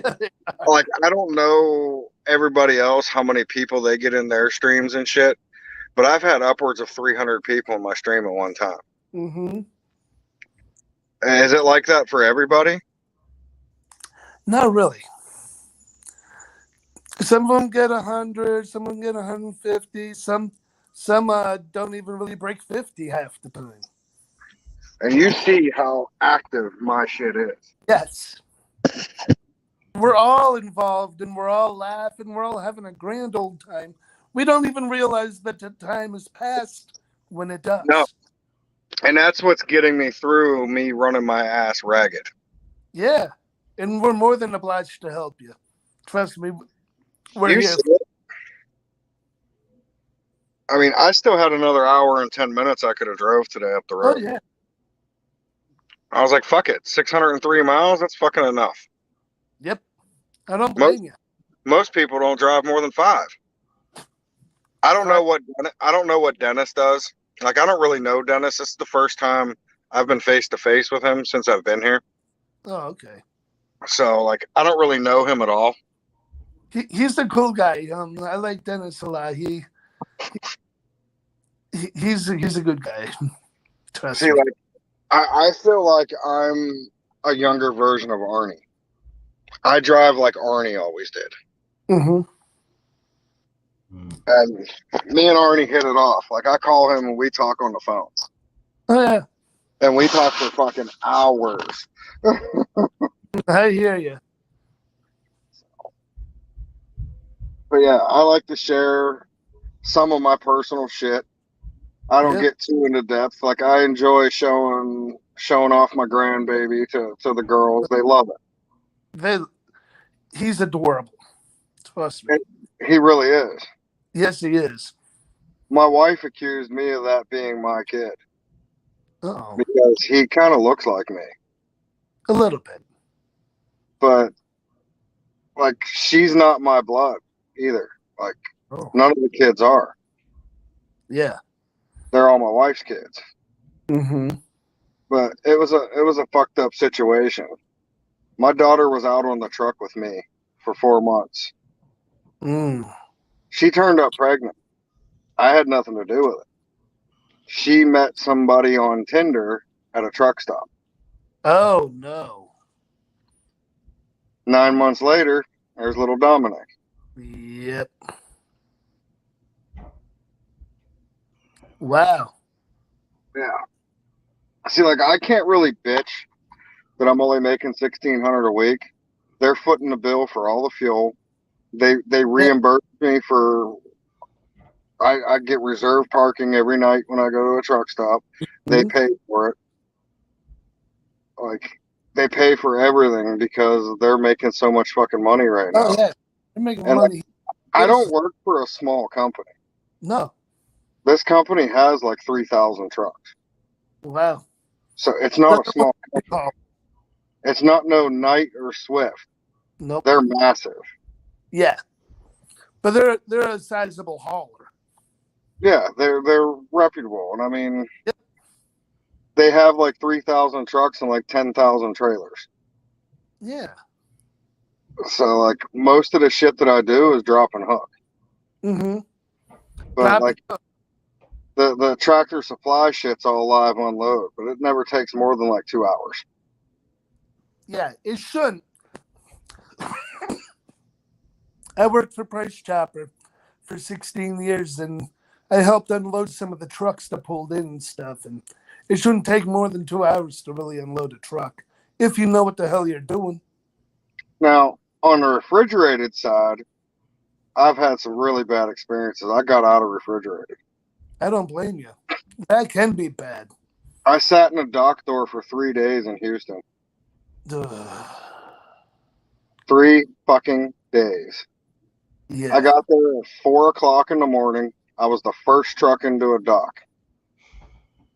4 o'clock in the afternoon, I was the only truck left in the dock. And a guy come out and he's like, "Hey man, what are you still doing here?" I said, "They never unloaded me." He said, "Oh, well, they went home at 3 o'clock and they won't be back till Monday." Oh, wow. They had my trailer locked with the little hook. I couldn't pull out of the dock. It was just, yeah. Yeah, that's what happens a lot with the reefers. I've noticed is that sometimes they don't have room for the product that's on the reefer, so that reefer's sitting there until they have room for the product in the refrigerator or freezer in the building. And then they have to inventory and temperature probe every single piece of product coming off of that truck. Yep.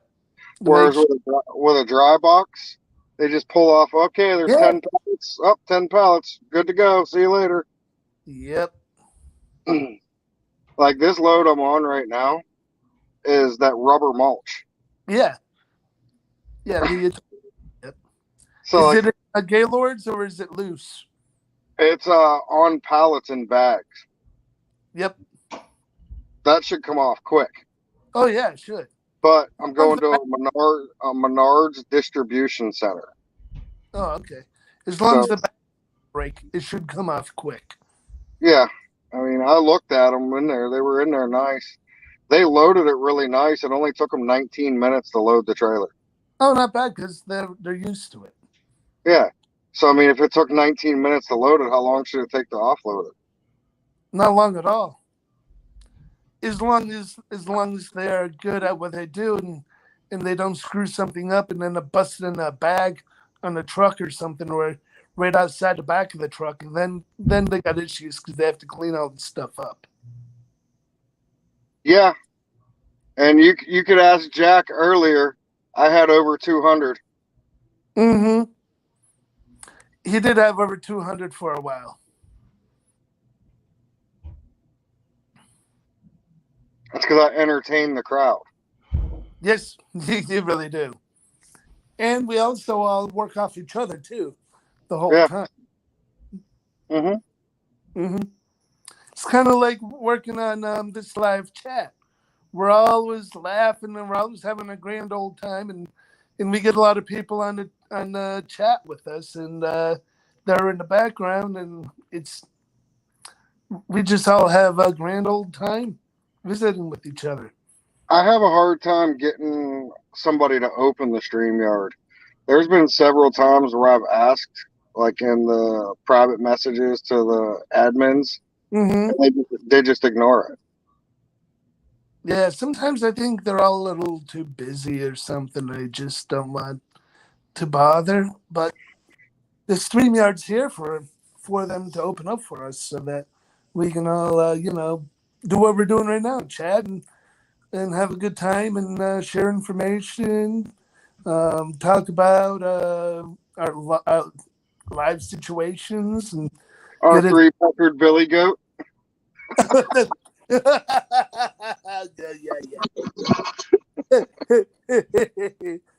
The 3-horned Billy Goat. Mm-hmm. Like, fuck. Oh, man. I know Dennis loves having me around. I'm never dull. No. And I think once Dennis gets to know me, he'll realize that I'm kind of like, I'm a decent person too. Yeah, I could tell. I mean, I like to fuck around. Yep. But I'm also a born again Christian myself, so. Yeah, I don't believe in. How to have fun. I don't believe in any of that kind of stuff. I always tell everybody in the stream, if somebody starts going politics, religion, or racist, I give you a warning. You don't stop, you're fucking booted. Yep. I don't discuss it because everybody has a different opinion. Yes, I know. It's like opinions are like asshole. Everybody has one. Everybody has one. I know. I try to keep out of the religious stuff and everything like that. Trust me, I totally understand, but personally, I am. Yeah, I mean, I don't have nothing against religion. It's just not my cup of tea. Yeah, I hear you. not everybody's cup of tea, and I understand that. Like, I grew up different than a lot of people. Mhm. Like, I have gray hair, and I think I have gray hair because I did 14 years in the military, Oh, came wow. straight out of the military, raised somebody else's kids that aren't mine, and I drive truck. That's 3 super fucking stressful things. Oh, you're not kidding. What branch of service were you in, Anthony? Marine Corps. Oh, you're Marine? Oh. Yeah, you're just like my brother. My brother was over in Desert Storm. Oh, wow. Yeah, I did he- Afghanistan and Iraq. Yeah, he was in Desert Storm, man. he used to run houncers. Wow. I almost got in the military, but my ears got in the way. Otherwise, I would have been in the military and I would have been doing urology. Well, I served 6 years in the Army, so I mean, Yeah. And look what it did to your hair, right? yeah. Oh, yeah. Yeah, that's for sure. Got to travel a lot though, but Who all else has the ability to send a link for StreamYard? you know. Preston's asking for a link. Oh, I don't even know how to get onto that. Dennis was actually sending those out. Yeah, no. I just see it in the admin chat or whatever. It says, "Can I get a StreamYard link, please?" Yeah, I wouldn't even know how to do that. See, like, I think that Dennis should let anybody that's an actual streamer that's active be able to start a StreamYard link. If you're a driver, you should be able to do a StreamYard. It's just like streaming. And there's a couple of things I'd like to see changed about TTV that I'd like to talk to him personally about, or whoever is like doing it. There should be a search engine that you could type the driver's name and pull up their stream without have to keep sitting there and scrolling. Yeah, no. That would be the shit. Because you could type in like Jim Bob and it would pop up and it would show his stream. Yeah, I wonder who's controlling this right now behind the scenes. Because I think that a couple other TTV administrators or something can also start up the stream too. Because I saw like 2 different streams pop up.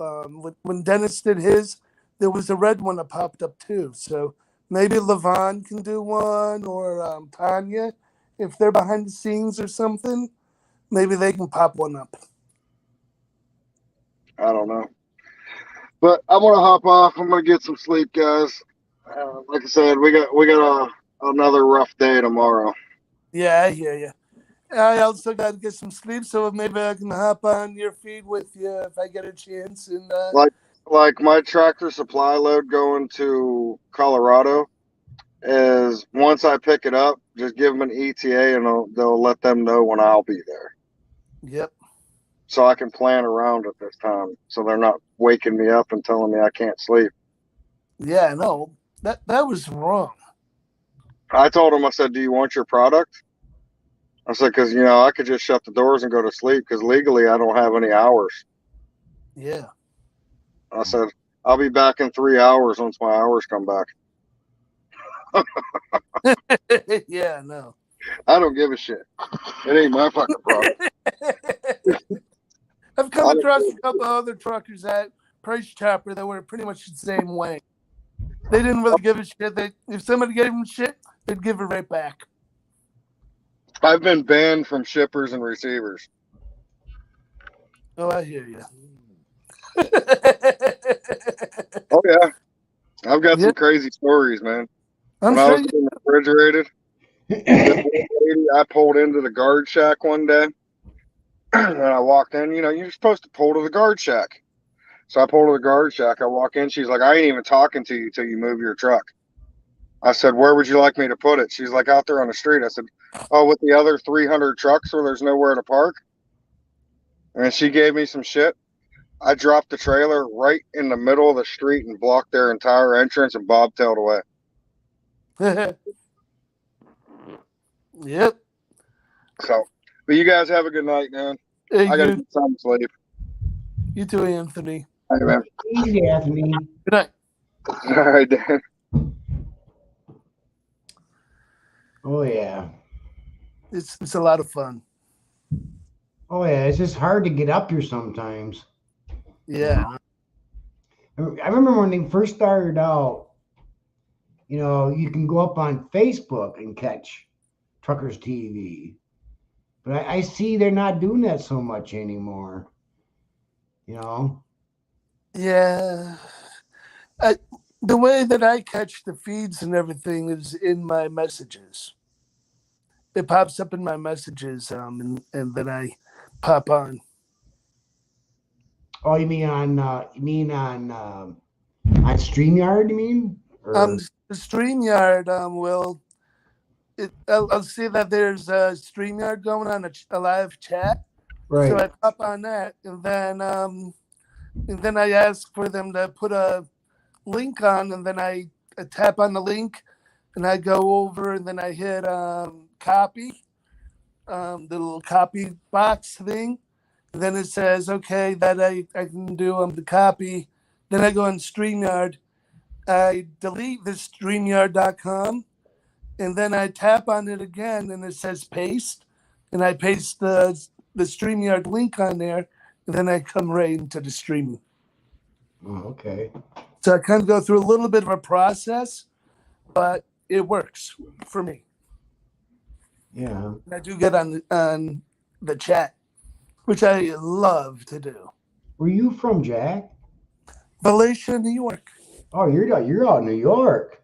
Yeah, I'm upstate New York. Yeah. I'm just a little southeast of Albany.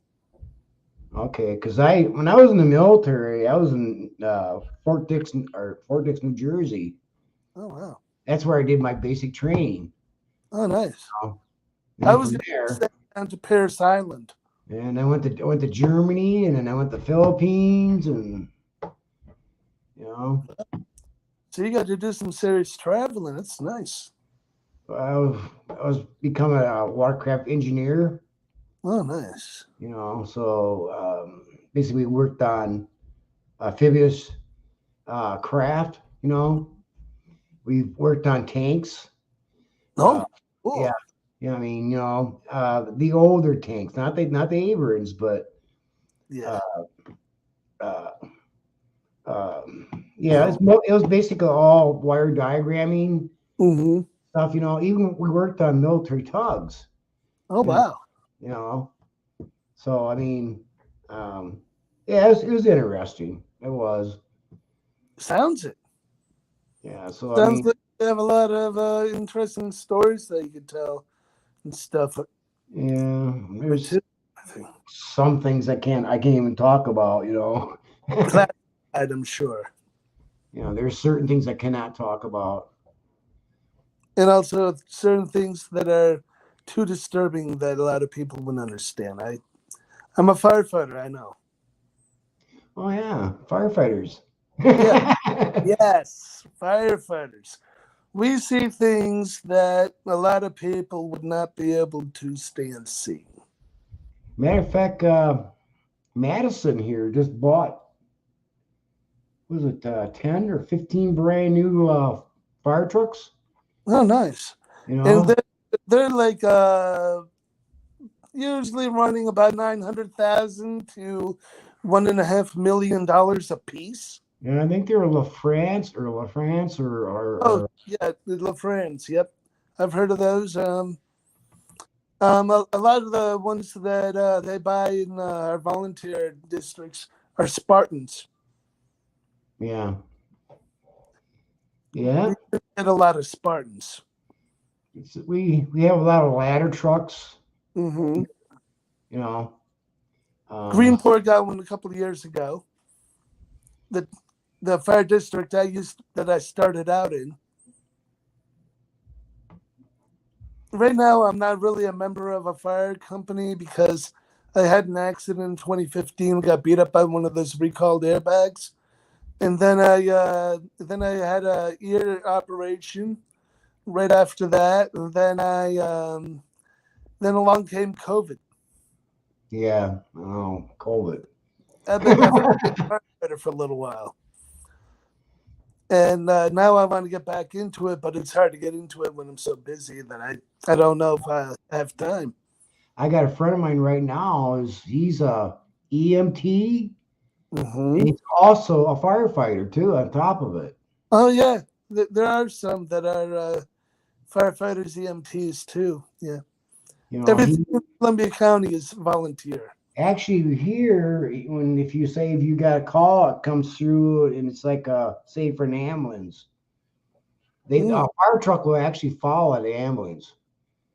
You know, they come and help out, so they can help out. And after they get somebody in the ambulance, then it's all up to the ambulance driver, to do what they got to do, and the fire department actually takes off, goes back to the station. And we have fire departments in certain areas in Columbia County where I live that are that run like not really an EMT but a medical service, whereas they get medical calls at the same time that they get fire calls.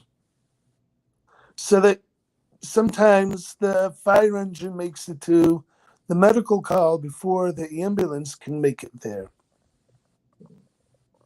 Yeah. Yep.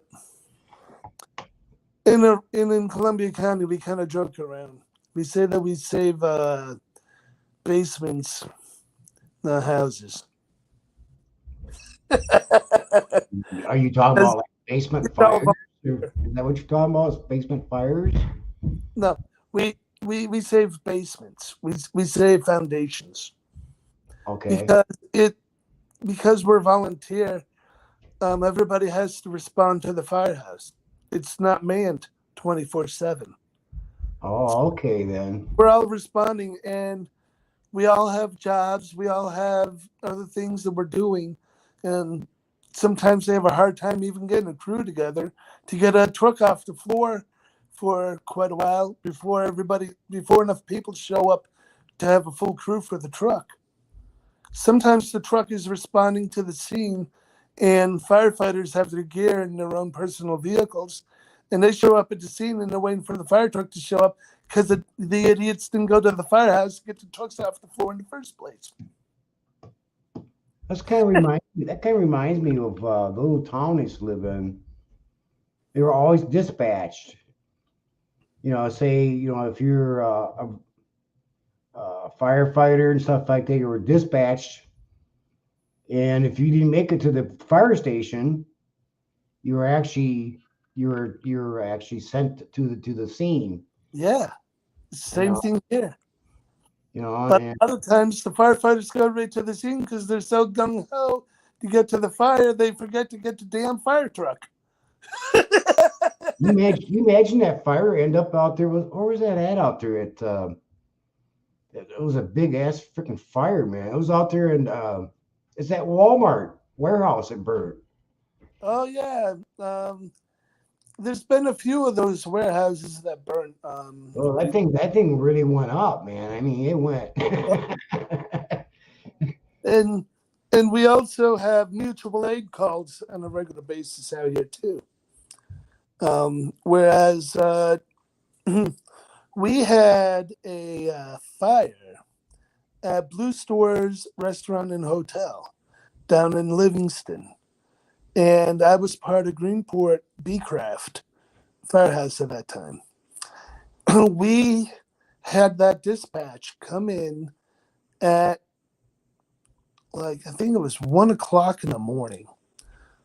And we'd all talked about it all over the county. But if that place ever went up, it would be a big headache, and we would have to call in at least half the county to respond to that place. And it would go up fast and would be hard to put out. And man, was it ever. I heard the initial call come in on my fire pager for Livingston. And I heard Blue Stores Hotel and Restaurant. I jumped out of bed so fast. I never jumped out of bed faster. I knew that we were going to get toned out for it. So I started getting my clothes on. I started getting ready, and suddenly the tones hit for Greenpoint. Oh, man, I got in my car, and I raced out for that firehouse. By the time I got there, they just pulled out our big engine 261. And I ran over, and I jumped on that engine, and there was one other person right on my heels. And we had a full crew. And we had that fire engine off the floor in like about 2 minutes. We were off the floor because everybody was ready for that fire. We knew what we were going to run into. We were on our way down to the scene, and right away, we all suspected it was arson. We also knew the owner, and the owner was down in Florida, so we know it wasn't him.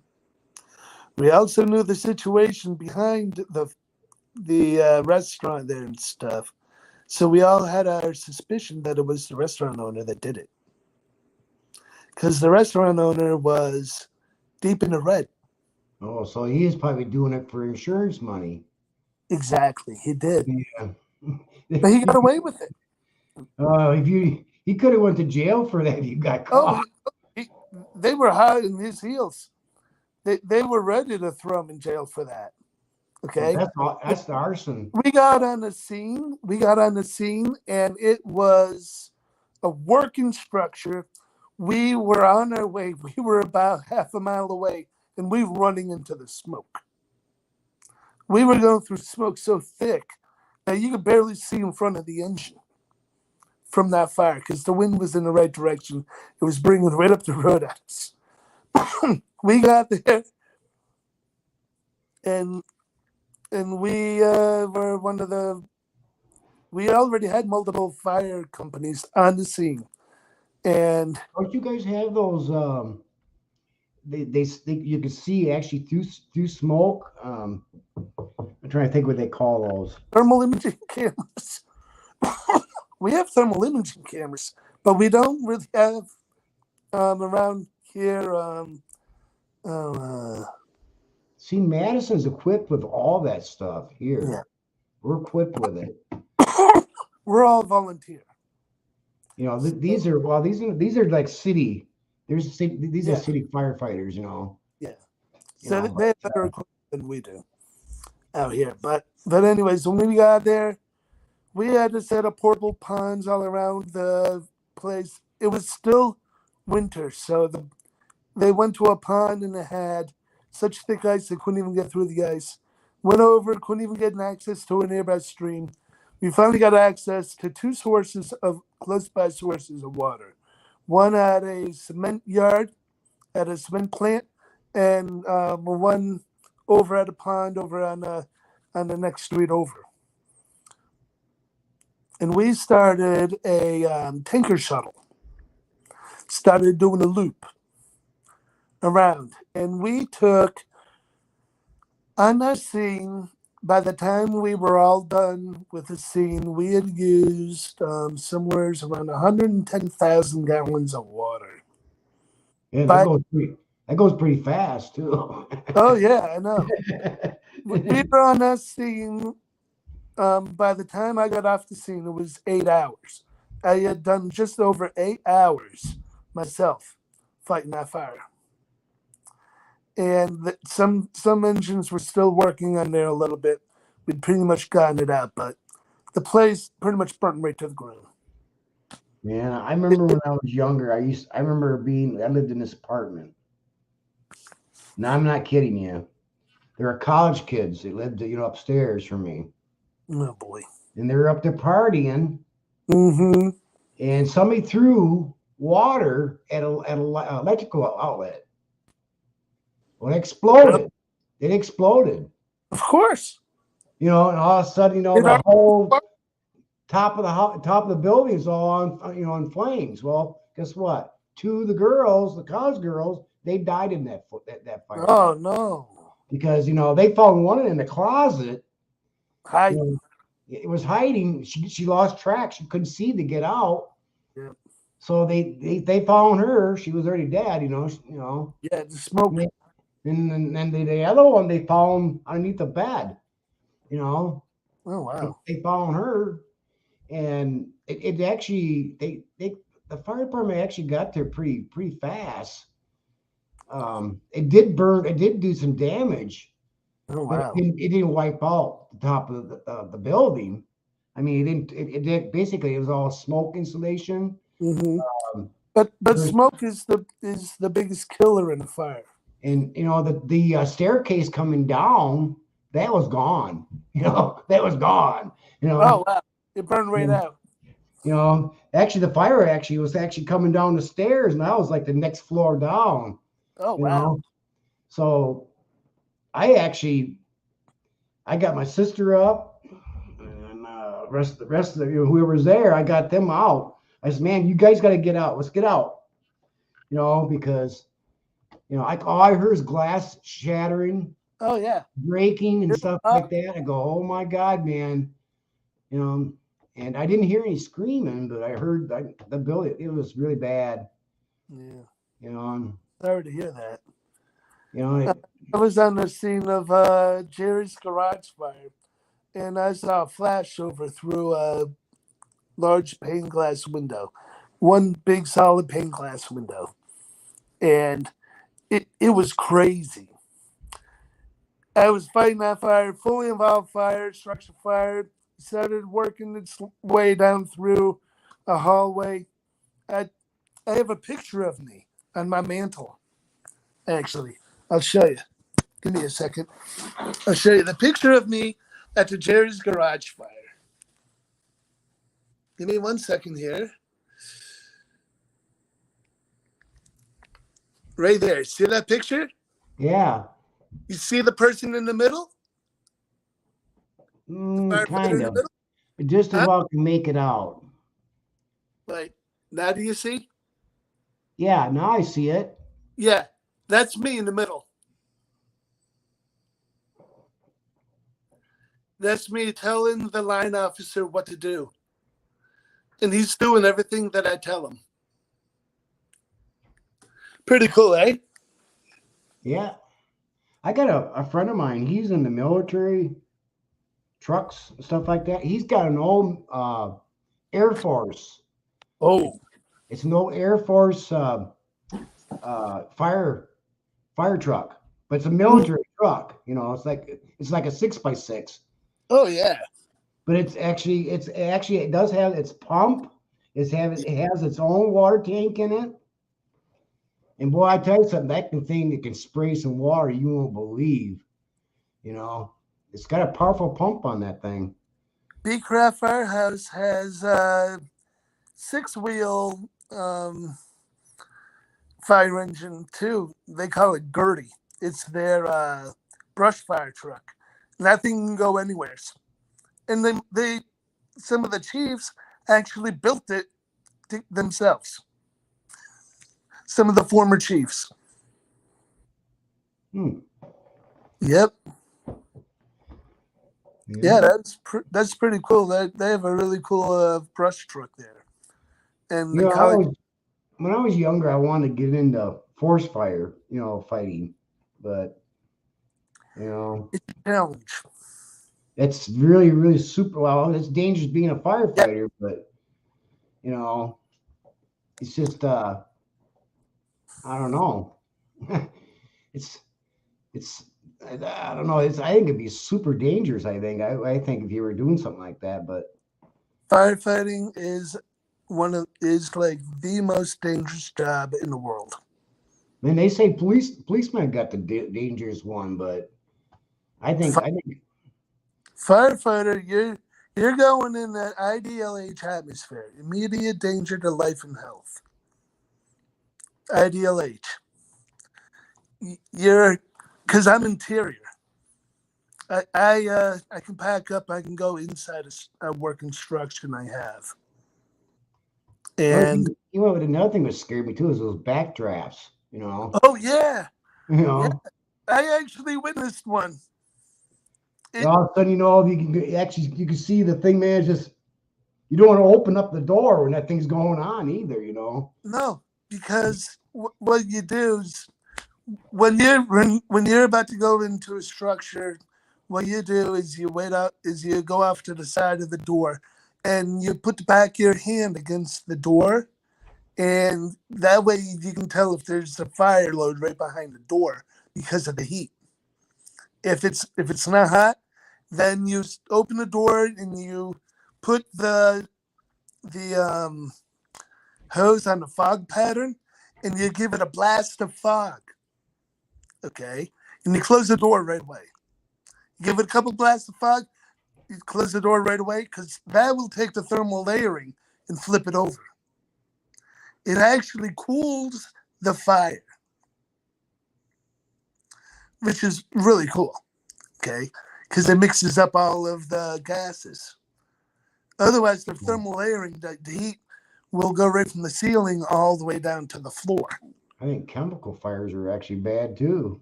Oh, chemical fires can actually be one of the worst fires you can come across because of all of the combustible gases. And also, it gets into your gear, and no, those are very unpleasant. You try to stay away from those, and a lot of times, like if you have certain chemicals in your district, they actually will especially train you for fighting any fire in that chemical. Yeah. We had TCI, which was a plant where they processed the electrical those big transformers up on the poles. Yeah. They recycle those. So actually, oil, I think those have got oil in them, right? Don't they? Yeah, they do. And that place caught on fire. Whoa. And what they didn't tell anybody, is that they had white phosphorus in the place. If you know anything about white phosphorus, it is actually stored in oil. And if it hits oxygen, it explodes. Jesus. So they didn't tell us. They didn't tell anybody that they had white phosphorus there. It wasn't even in their hazmat book, in their materials book, or anything. We had some firefighters there. They put a hole in the door. They were shooting the stream in, and one of the barrels of white phosphorus got knocked over, and the oil got away from the white phosphorus, and it caused a big arc and explosion. Whoops. Oh, did anybody get hurt? No.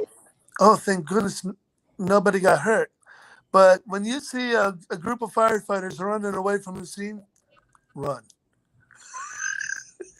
It looked, because I saw a video of it later, it looked like a herd of cattle running down the road. Those firefighters couldn't get away from that scene fast enough. Yeah. So, yeah, if you ever see a firefighter running away from the scene, run. Oh, yeah. Yeah, you better run. And run fast. And hope that you're faster than him. Yeah. I try to stay away from places like that, because that's for the professionals. Yes. You start nosing, say if you got a fire going on, a structure fire, and you want to get nose problems, you can get yourself in a lot of hot water. I mean, not just by from the fire department. It's something fall on you, yeah, or something to blow up. It's just when you're with a fire, okay, there's also what is known as the collapse zone. And that's an area 1.5 times the height of the structure. 1.5 times the height. A lot of people don't know that. And it's also known as the red zone. That's the scene right directly around a fire. And then you have a yellow zone. That's where a lot of the firefighters they go to prepare for going back in and stuff like that for rotation. And then you have the green zone, safe zone. That's where everybody else is able to hang out. And if you look in the hazmat book, they have this hazmat book that they put out, I think, like every year or two, every couple of years. And it tells you all the different chemicals, all the different materials. It's a book about yay thick. It's about like 2-3 inches thick. And it tells you any hazmat situation. It tells you all the specific, like the heat and the gas and everything else like that from the hazmat material. And it tells you the evacuation zone if there's ever a fire from that thing. A lot of them have a 1/2 mile radius of evacuation. And we also have Archer Daniels Midland over in Hudson. A lot of people don't know this. Grains are highly explosive. Yeah, grain has actually got gases that actually builds up. Yep. It builds up like your that stuff they add to the gas that to gasoline, the ethanol? Huh? Like ethanol? Yes, Or- ethanol. Yes, the ethanol, it builds up ethanol gas, and also the powder from the grain itself, when it's airborne, it's actually explosive. If you ever want to do a little experiment, take a little bit of your flour, and you're having a little bonfire, take a handful of flour and throw it up over the fire and watch it. Woof!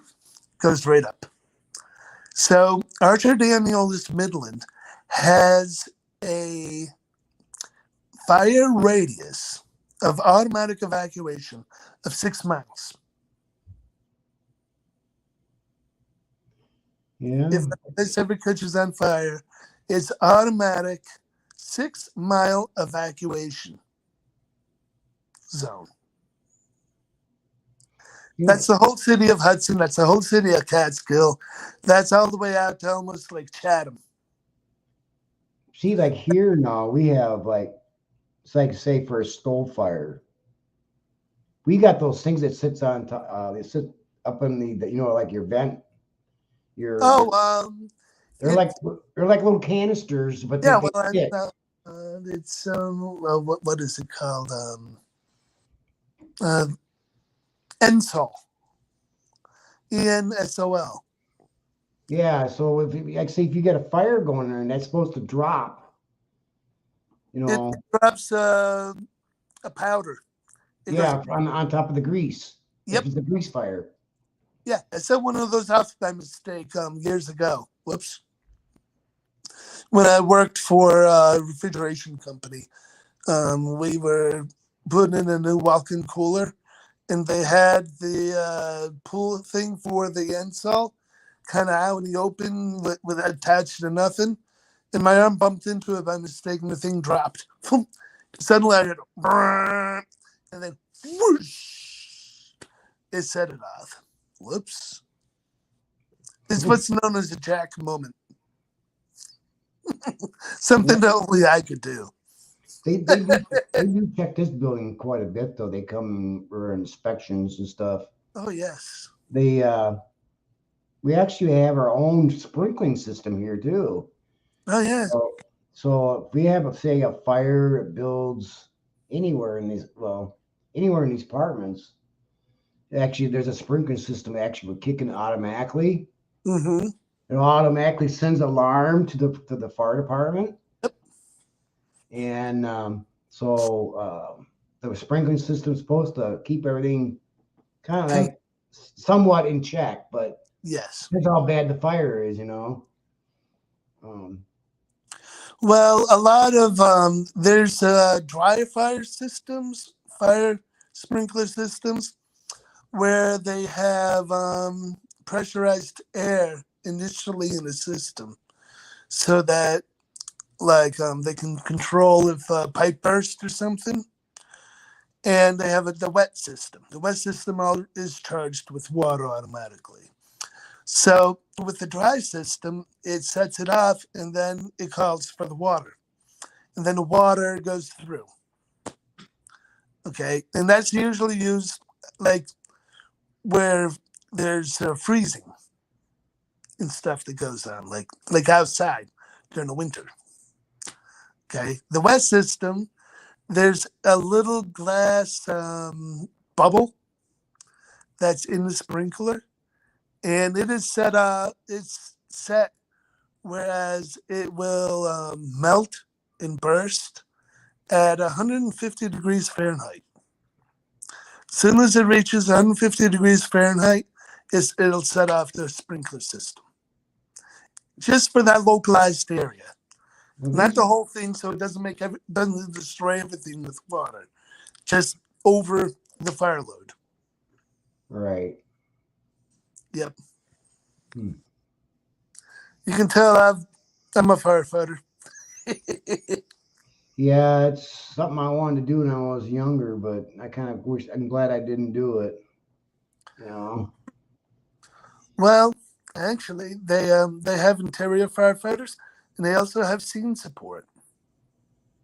So even somebody that's older can join a volunteer fire company and go as scene support. And what you do is you help with bringing hoses around. You help with bringing tools to the firefighters that they need on the scene. And you can also fight the fire from outside of the structure. Like when they do a surround and drown, you can operate a hose and help put out the fire. You just don't. A friend of mine's got this one cool. It's really old. It was actually 1800, I think. Wow. But it had an old ballast or bellow. Mm-hmm. Actually would feed air into the suit, the helmet. Mm-hmm. You had to keep pumping that to keep, so the firefighter can stay, they didn't have tanks back then, No. So everything was actually pumped by air. And man, you imagine that, man? Tell you had to sit there and pump air, just make sure your person is actually into the fire. That's really dangerous because a lot of times, all the oxygen, you'd actually pass out. And a lot of the tanks that we wear are called 15 or 30-minute tanks. And within that time frame, you're supposed to be able to go in, work on the fire a little bit, and then back out and then rotate. And you go over and you go to the rehab, to the rehabilitation spot where you can doff your gear and cool off some and get some water. Then you gear back up, you put a new tank on, and you get ready to head back in. Yeah. And that's what interior firefighters do. And I've worked it. I've worked it many times. Went over to the rehab, got some water, and man, sweating like a pig. I imagine. That fire is some kind of hot. And that gear can only protect you to a certain extent. And if you ever see firefighter gear that has a spiderweb type peering imprint on it, that means that firefighter gear has been through a flashover. And that firefighter gear should be taken out of service. And they should get new gear. Firefighter gear, the whole setup is somewhere, I think, around, if I remember right, $50,000. No, $5,000 or something like that. It's a lot of money. Like $5,000 for a set of firefighter gear. That's expensive. Yeah. And so you end up with 100 firefighters. You're talking $50,000 for one set of gear for all those firefighters. Yeah. And they're taken out of service every 5 years. Yeah, there's For two full-time paid firefighters, it costs over $1 million. For paid firefighters, 20 from the man to firehouse. that comes out of taxpayers, don't it? Like, doesn't taxpayers pay for the equipment? Yes, that's all paid through your property taxes and your rent or whatever. Your landlord has to pay the fire service taxes. That's why the taxes are so high in the cities. That's why we're volunteer firefighters out in the countryside, because otherwise the property taxes and stuff like that would be untamed. You wouldn't be able to handle it. People wouldn't be able to afford to pay it. We have people from New York City that come and move out here, and they look at us and they go, how come aren't you supposed to have a firefighter man in the house 24/7? We go, no, we're volunteer. They're like, what? You're volunteer? What about how long would it take for you to get to our house? We go, well, if we're able to make it in a timely fashion, you're talking about 10 minutes at least. And that's a good time for us to make it there. A lot of times it takes 20 minutes, 15, 20 minutes or longer for us to get to the fire scene. A fire expands rapidly. For me, it actually doubles about every 5 minutes or less. And you only have, in modern houses, I would say probably around sometimes 30 seconds to get out of your place before the smoke will get you. I mean, you just gotta run. You know what's surprising they don't do is they don't build houses. It's actually a little bit more fire. It's better for, say if it caught on fire, it won't burn as fast. I mean, like the materials and stuff like that, it's actually made out of. Working on that, but one of the problems is the furniture. Yeah, furniture is actually one thing. It's a bad thing. It's a bad thing because it gives off really dangerous fumes when it catches on fire. Really toxic gas. Mm-hmm. That's why you only have a matter of like 30 seconds to a minute to run out of your house if your house catches on fire, because the gases in the smoke are the things that'll come to take you out. It's all the plastics. It's all the stuff that we have in our houses. Makes a lot of sense. It's toxic. It's dangerous. Yeah, and you think they make that safer though, Even a lot of the fire retardants that are in furniture and stuff will only last for so long, and then they will actually burn and increase the toxicity of the smoke.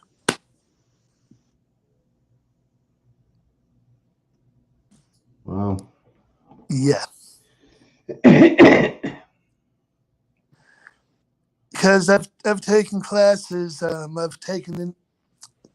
I took firefighter 1. I took fire behavior and arson awareness. I've taken all kinds of classes. I took intro to officer and everything, which is no longer offered. So if I go to take officer 1, I don't have to go through the first part of the class. All I have to do is go through the second part of the class. Because I took intro to officer and I passed it on the first try. When I took firefighter 1, there was over 30 students in that class. Guess where I placed? Where'd you place? 1? Top of the class. Number 1 out of over 30 students. It took me about 3 years to finally find that out because nobody wanted to tell me. How skunky is that? Yeah. My captain at that time bet against me. A lot of the guys were actually betting for me because they knew that I would do it. But some of the guys didn't want me to make it. They wanted to be able to walk over to me, pat me on the back, and say, "Hey, at least you tried." Yeah, but you blew their doors. Oh, man, no, man, did I ever. Actually, initially, I was thinking of dropping out because I was getting a little overwhelmed. But then I realized it clicked. I was like, those little skunks, they want me to fail. I was like, oh, yeah? I'll fix them. I'll show them who's boss. So what I did was I buckled down and I concentrated on everything that was right in front of me. And I also became aware. I also made sure I was aware of what was coming up so I could prepare myself for that while I was concentrating on the task at hand. And then I was number 1 in the class and perfect attendance. I have the award for perfect attendance. And I was only 1 out of 2 or 3 people that had perfect attendance in that class.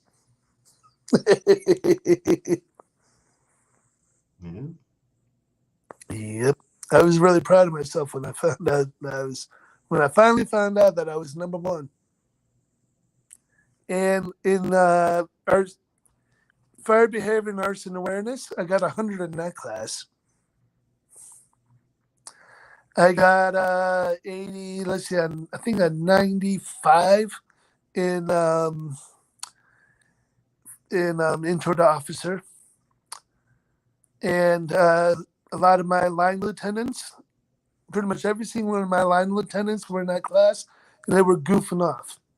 They failed their first try. They actually had to redo a few of the questions just so they could pass the class. I ran for officer. I lost because of favoritism and the way that some of the people were pissed off at me for being better than they were. For knowing more than they did.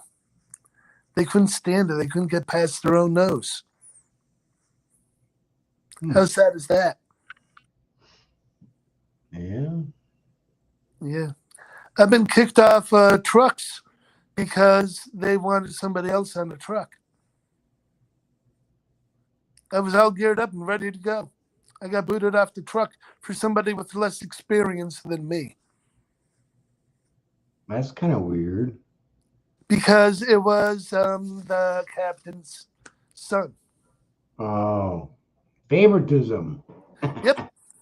I was pissed. That happened in Chatham where I was last active for. I got kicked off the truck for the captain's son. You think somebody would have said something about that? Oh, they didn't dare. They're all friends. Yeah, but And no. I was like, I have more experience. I have more experience in classes than he does. And you guys kicked me off the truck for him. I've had experiences that most firefighters haven't.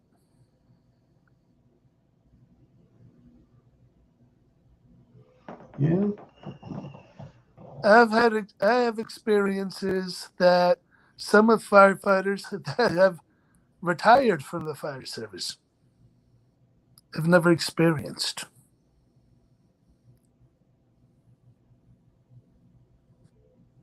In their entire career. No, being on a fire is not the prettiest thing, I'll tell you. No, it isn't.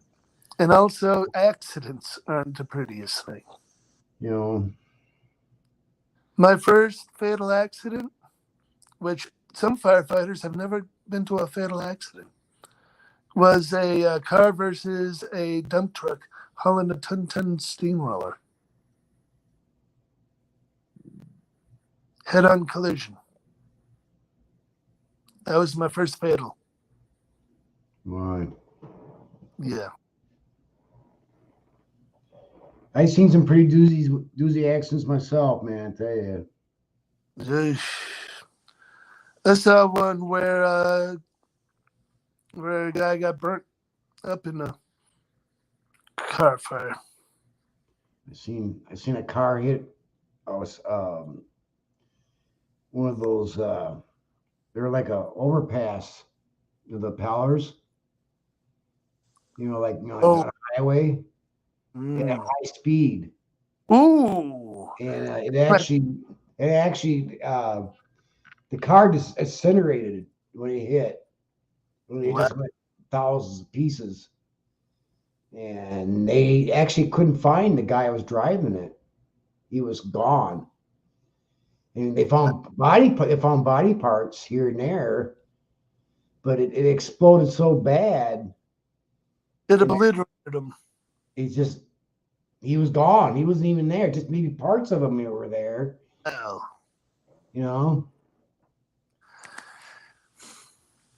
Yeah, the guy that got burned in an accident, him and his nephew were hot dogging after dropping off one of their friends, and then lost control of the pickup truck. It flipped up into the air, went over a fence, landed on the ground. It rolled a couple times. It went up into the air, did a couple spins like a top, flipped through the air. The nephew got fully ejected from the truck in the meantime. The uncle, he got partially ejected. The pickup truck landed on top of him and burst into flames. And then you say he's not even around anymore. Then he's gone. No, it actually snapped his neck in the roll. Well, I figure the collision or the fire probably would have killed him. No, actually, it was the centrifugal force from the flipping of the vehicle snapped his neck. Yeah. So he was dead even before the vehicle landed on him. I guess that's the saving grace for him. Some people can be so lucky, man. You see something and go, how in the heck did that person survive through that, And yet sometimes they were dead even before that thing happened. Yeah, I've actually seen people survive out of really bad accidents. Oh, so have I. But also, I've actually seen walk away from accidents that I thought for sure. I've actually seen really bad accidents with a person it didn't even survive at all. They're gone, I've seen slight accidents where the person passed away. I was like, what? How? What? What happened? Whoa, that was different. Yeah. I've seen minor accidents where people were dead. And I've seen some of the worst accidents going, and the people were out there walking around in a total daze. Wow. Yeah. He walked over and said, "Hey, you okay? Where am I? Let me put it this way. Your vehicle's over there." Wow. Some people get ejected from their vehicle and go flying through the air in mid-roll, and they survive. Well, yeah. Mm-hmm. Crazy things you see as a firefighter. Yeah. Firefighters and the EMTs. Yep. Well, a lot of time, most of the time, the firefighter's the first one on the scene. We actually gussy the person up for the EMT. We're the ones that pull the people from the vehicle. We're the ones that are right there working around the victim. I had a lady cough in my face one time as we were bringing her over to the ambulance. She said, "Oh, I'm so sorry." I looked at her and I said, "Don't worry about it. You got more to worry about than just doing that." I said, "Take care of yourself first." And I told her, "You're in good hands." She said, "Yes, I know." I said, "Thank you." Yeah. Yep. She coughed right in my face. I said, "Don't worry about me. You got more to worry about. Take care of yourself." Some of my fellow firefighters looked at me like, "What? Wow, that was something to say." I said, "Hey, you know what? She's the victim here, not me." You know? Yeah. Because that's the way I see it.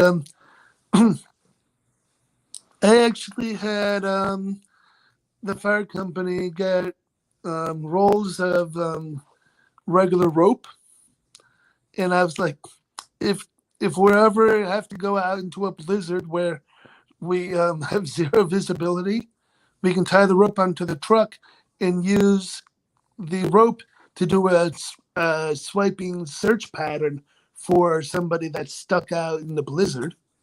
Yeah, you guys for it. You guys out there get really bad snowstorms out there. Oh, we do. You know, here in Wisconsin. See, I live in Wisconsin. Oh, okay. You know, I mean, we do get snow here, but I've actually watched the weather report, and I'm watching like Maine and and out that way. I mean, they're just getting dumped on. Also, I also told them that, like, if we have a rollover accident and they need to control the door of the vehicle, what they can do is they can cut a little piece of the rope, tie the rope onto the door, and then tie it off to a tree or a nearby sign or something like that in order to hold the door open so they can have everybody concentrate on the vehicle instead of somebody holding the door for them. And you know what? They said, "You know what, Jack? That's very smart. We're going to do that." And they have been doing that. They tie the door off. That way the door doesn't swing shut on them while they're working on the victim.